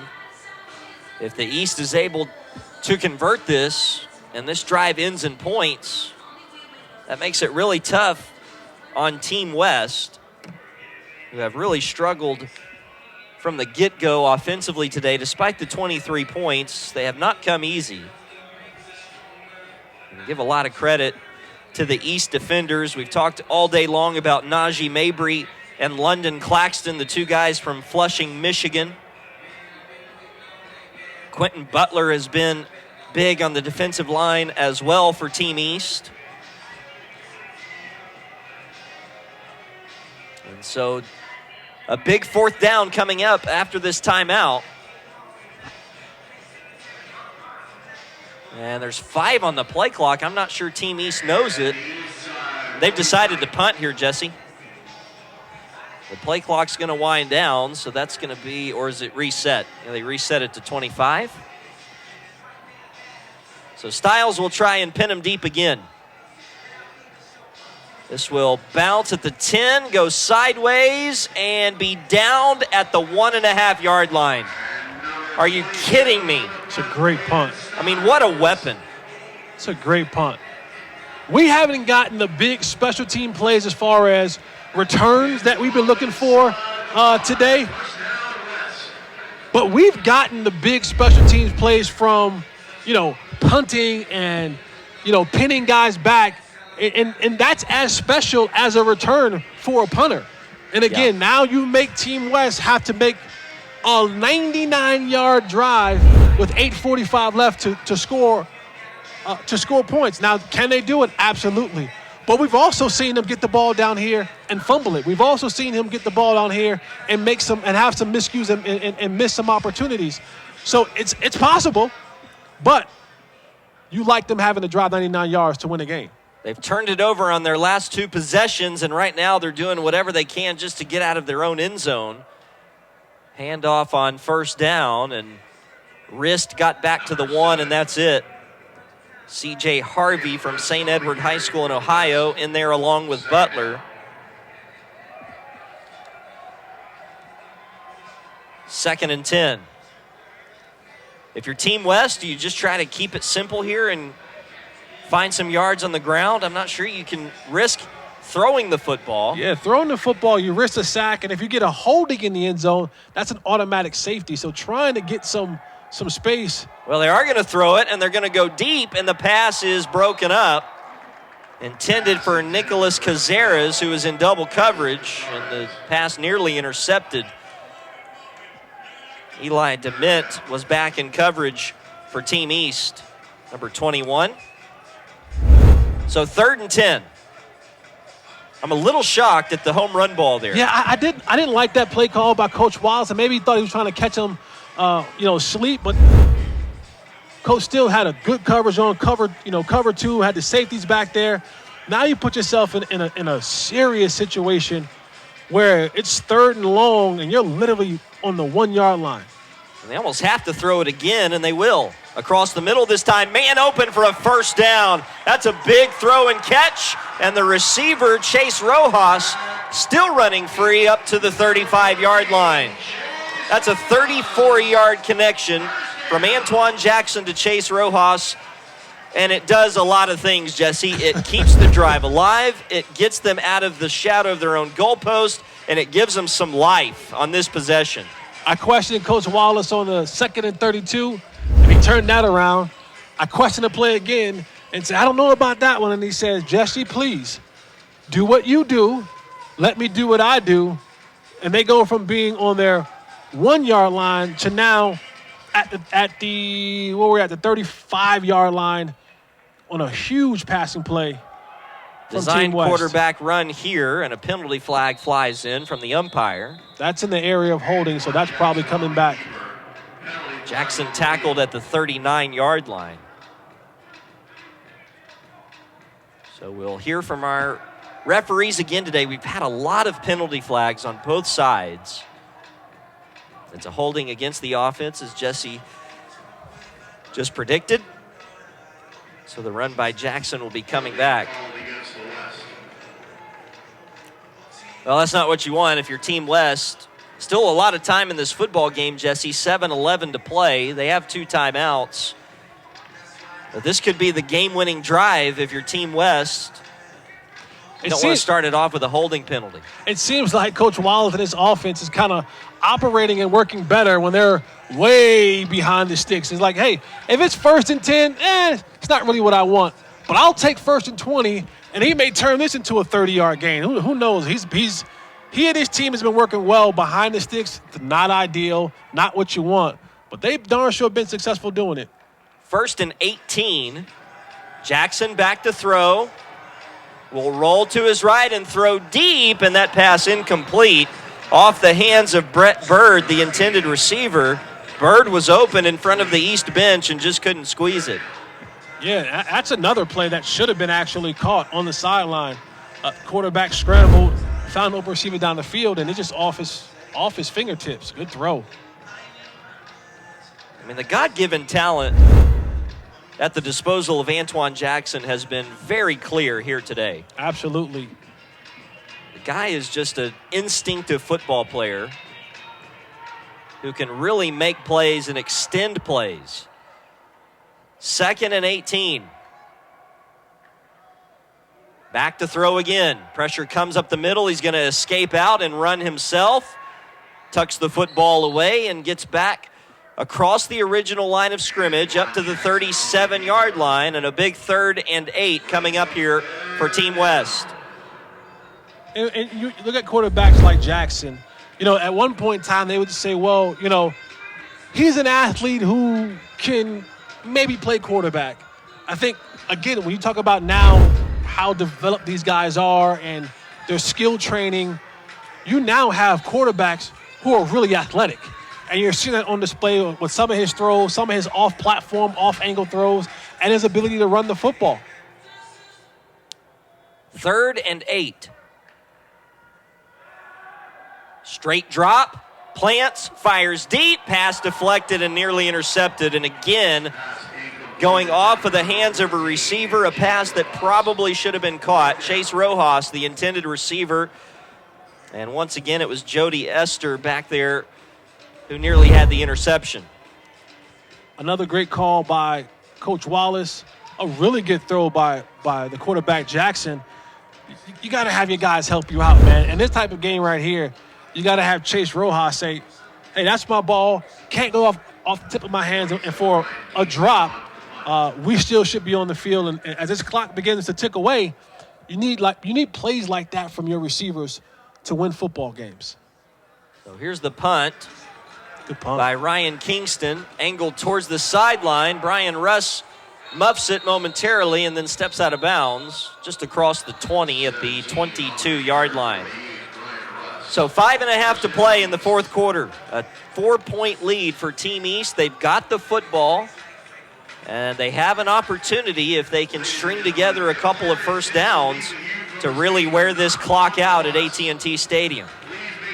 We're a little bit ahead of 4-minute offense, but this is a good time right now for Coach Steele to kind of start getting into his 4-minute offense. Start running the football, and start dwindling down some of this clock. And if you have to punt, you want to get to a position where I'm punting and I'm pinning them back again so they have to travel the length of the field in order to score a touchdown, because the field goal won't get it. They have to get in the end zone. So I'll start my 4-minute offense a little bit early. And Dylan Ramirez will be the quarterback. He'll hand it off to Carl Ligon on first down, and Ligon is going to be hit behind the line of scrimmage. Looked like he was able to fall forward back to the original line at the 22, so 2nd and 10 coming up. On that play, not many members from Team West have been able to get a good shot on Liggins all day. So he says, you know what? I'll just run in the back of my player, and he'd tackle me. Team West says, thank you. We appreciate it. And Ligon is a little bit worse for the wear after that play. Trying to shake that off. He's going to get the carry again. Slips inside with a little spin move up to the 26-yard line. So a big third down coming up. Team West trying to get off the field, force the 3 and out. Team East hoping to extend the drive and keep the clock running here late in the fourth quarter with a 4-point lead. And if I'm Team West defensively, if I'm the Victor Butler defensive coordinator, I'm saying, listen, guys, they're probably going to run the football. And what we need is first guy in, wrap them up. The next guy come in and try to strip the ball away. So I'm telling that to my defense that we have to get the ball back. If they're going to run it, then we have to make sure that we're giving ourselves the best chance to get the ball back. Ligon with a catch in the left flat. And Team West rallies to the football and makes the tackle pretty immediately there. And once again, number 58, Alvaro Chaparro, who's been very active today, along with Emerick Dopana, in to make the tackle. That was Dopana, number 56, who came in to finish off Ligon. Kyler McGonaghey's had a nice game as well out of Thunderbird High School in Arizona, the cornerback, one of the first there against Ligon. So it's a 3 and out, and Team East will punt. 3.5 to play in the fourth quarter. Now, you got to be careful. They're going after the football, but you got to stay off the punter. The last thing you want to do is run into the punter. And they ran into him. Wow. It's the last thing that you want. Here comes the return.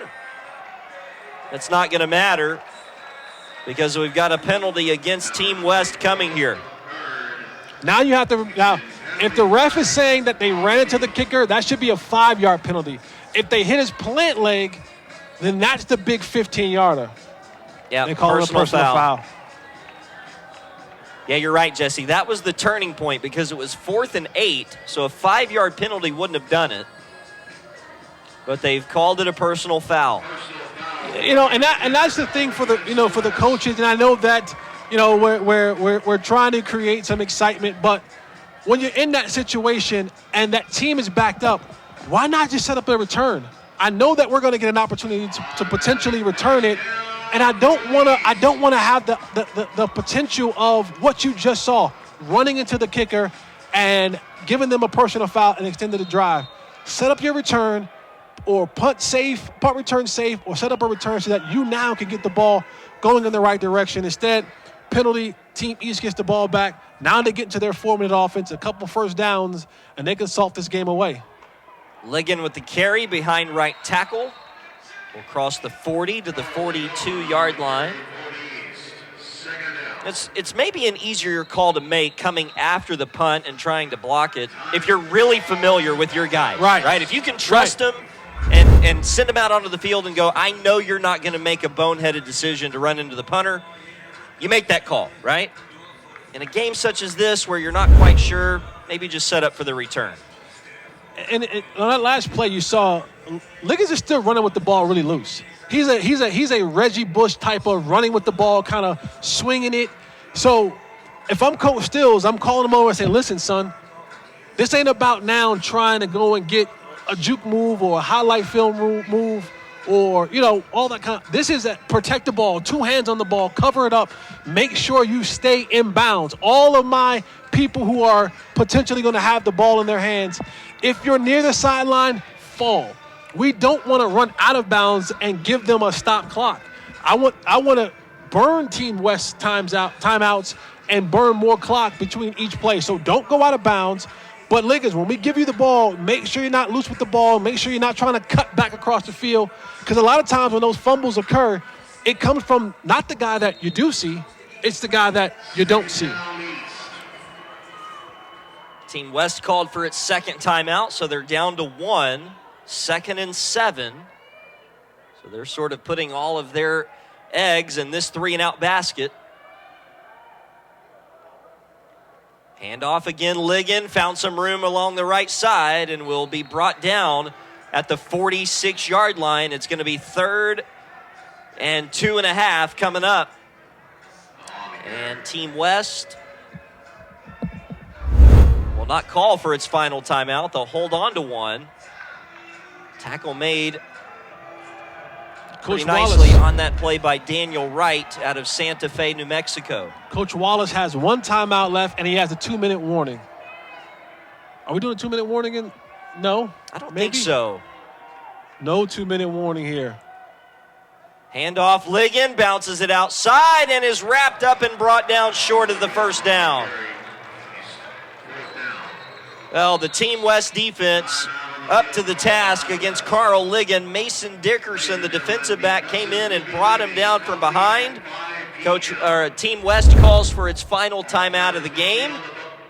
As we take another look, Chance Clements, the linebacker from Stillwater, Oklahoma, just able to get to Ligon and bring him down. So now 4th and 3, they'll certainly be punting. And now if you're Team West, stay away, away, away. Do not hit the punter.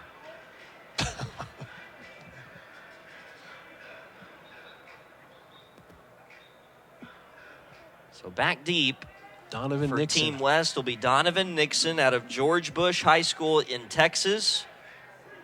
Listed as a defensive back.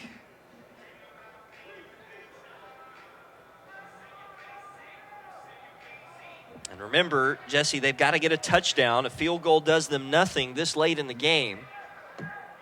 Could this be the play? Team East has their offense out. They don't, and Team West doesn't know it. They're calling Donovan Nixon back into the defensive formation. We have a false start. Wow, what a turn of events. Well, I'm not sure if Team East really intended to run a play there or if maybe they were just trying to draw Team West off sides. But it turns out that we'll never know the answer to that, probably because a false start penalty will make it 4th and 8. And now they will be in punt formation. But that was genius from Coach Ken Stills because Team West had no clue that they were lined up to run an offensive play. It almost caught him off guard. So take a look at Donovan Nixon waiting back at his own 20 for the punt from Braden Stills. Has a chance. He's going to wave his arm for a fair catch. Now we have a penalty flag that's coming in from the back judge. He just threw that about 20 yards. So we'll have to wait and see what that's all about. But another great punt by Braden Stiles from River Bluff High School in North Carolina. As you see the sun beaming in to AT&T Stadium. And it's a holding on the return team. So back them up 10 more yards. Well, I'm going to ask you a question that you might not know the answer to. Why is there holding when there's no return? You're correct. I do not know the answer. Special teams continues to baffle minds here at AT&T Stadium today. We have seen some good bright spots, mostly from the punters, but we've also seen some plays that have really hurt their team's cause. And the latest here is a holding penalty on the return by Team West that will back them up to the 27-yard line. So 73 yards A minute 52 and no timeouts for Team West. And actually, it's going to become even worse. They hadn't marked the penalty off yet. They're going to be starting at their own 15. So 85 yards in front of them. And if I'm Coach Stills, I'm telling my safeties, hey, get deeper than the defense. No one is allowed to get behind you. Coons will step up into the pocket and run it himself and slide down across the 20 at about the 22-yard line. Gains 7. Clock winds, a minute 35 to play. They've got to go quickly. And whistles, timeout called by Team East. What a bad play by Team East defensively. You got to burn a timeout. Stop the clock for Team West because you got too many guys on the football field. Now, here's the tough thing about offensively when you run this 2-minute drill and you have such a long way to go with no timeouts, is that when you run these long routes and the ball isn't completed down the field, these guys have to run back to get lined up. So that's energy running out, energy running back, and the clock is ticking the entire time. So you have to have a good combination of, yes, I want to send some routes vertically down the field, but I need to get some intermediate routes where I can get completions, and now that run back isn't so far, or maybe we can get an incompletion in the middle of the field and they can work their way back to the sideline so we get a gain and we're able to stop the clock. So when you're calling these plays, everybody can't go 30, 40 yards down the football field because as far as you go down is how much you got to come back. And that takes time. Tick, tick, tick, tick. The clock's running. You don't have any timeouts. A minute 27, and you got a long way to go. And remember, these teams don't typically have a high-tempo 2-minute offense installed, although we have seen that on occasion from Team East today. Here's a pass across the middle, bounced into Chase Rojas, incomplete. So now, if you're Team West, you're looking at the down marker, 3rd and 3. They've got to get the first down here. And what you're looking at defensively, Coach Steele has his team in a cover 2 defense, which means both of his safeties are going to stay high on the hash, deeper than the deepest, but his linebackers aren't dropping deep enough. And so you have that seam route. If you want to hit it middle of the field open, have that guy curl right inside. He's open right now. Kuntz missed him, but he has to get to the side and get out of bounds. That route is open. Wherever you line up Chase Rojas, when he's running that seam route, he's going to curl right in front of the safety, middle of the field. If you can get that ball thrown in there on a perfect timing, he can possibly spit these safeties and get down the field for a big play. Well, they haven't been able to attack vertically in the passing game. Give a lot of credit to the East secondary for that. But Kuntz has been able to get some real estate with his legs and has a first down out to the 34. 1:13 left. It's open again. Back to throw. There it is. Hit as he throws across the middle. Rojas with a catch to the 46-yard line. They've got to hurry up. Got to get those big fellas down there and try to clock it. Now, in high school like college, I think the clock stops for the chains to move, so that's a plus. Yeah, but so they won't try to clock it here. They'll try to run a play. Kuntz back to throw again, out to the left, pass caught by Aguirre, and he got out of bounds to stop the clock. And to the 42-yard line, 49 seconds. Didn't gain much on that throw. So we take again a look at Rojas. Big completion across the middle from Kai Kuntz. If Coach Steele's going to run this cover 2 and not get that linebacker down the middle of the field, I'm coming right back to Rojas on that same seam route, middle of the field open, curl right in behind that linebacker. Kuntz is going to go deep down the left side in double coverage, and Aguirre nearly came down with it, but it's broken up by Brian Russ. Easter was back there as well, number 22. And it's going to be 3rd down coming up as we take another look at the previous play, the catch by Aguirre to do a nice job to get out of bounds. And Aguirre nearly came down with that long pass from Kuntz. That would have been a big play. Instead, it's 3rd down and 6 with 41 seconds at the 42-yard line. Kuntz back to throw, clean pocket, steps up, can't take a sack. Can't take a sack. Well, he's going to. at the 45-yard line, and they can't clock it because it's 4th down. Hope they know that. Hope they know it's 4th down. They don't. He just clocked it on 4th down. Wow.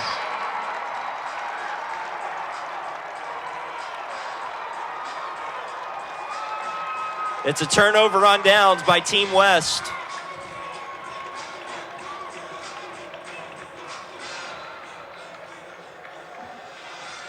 Man, you as a quarterback, you get to these 2-minute drills and things are moving fast. Guys are moving here. You're subbing guys. Coach is screaming stuff in at you. But you have to just know, you have to have the wherewithal to know what down and distance it is and not spike the ball in that particular play. You would hope the sideline was screaming something, but unfortunate right there. Kai Kuhn spikes the ball on 4th down to to end the game. And any opportunity that Team West had of possibly having some sort of Hail Mary play to win the game. And this is the greatest play in football. Victory formation, kneel down. And that'll do it. Well, another good competitive game here today at AT&T Stadium.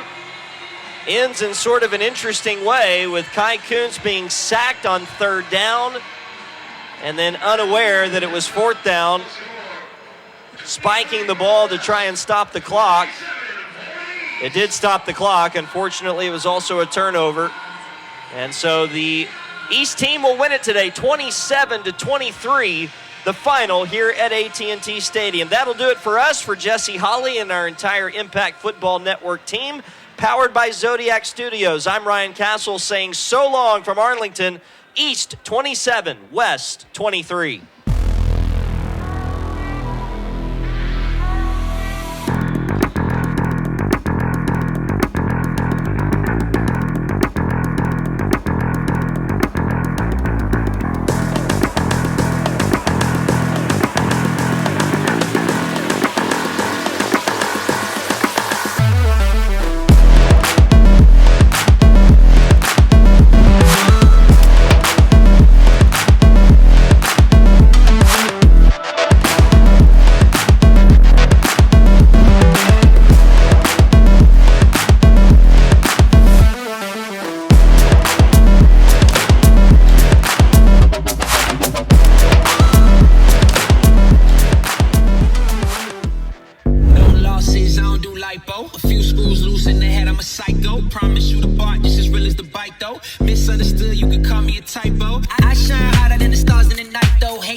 Too close, I might just go.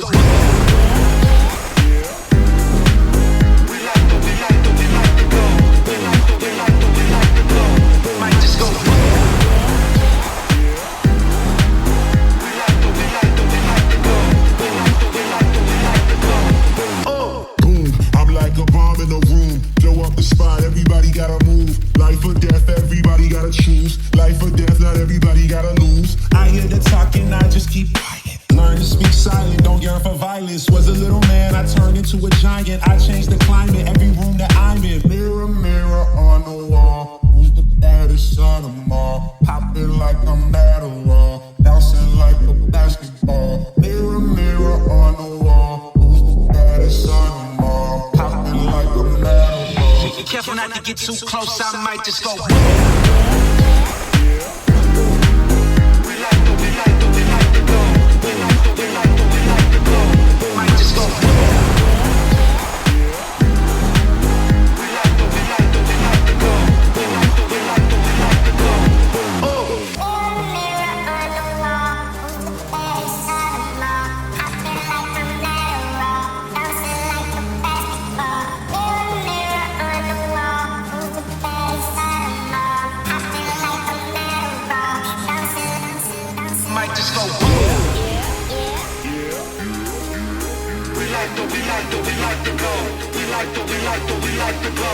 Might just go boom. We like the go. We like the go.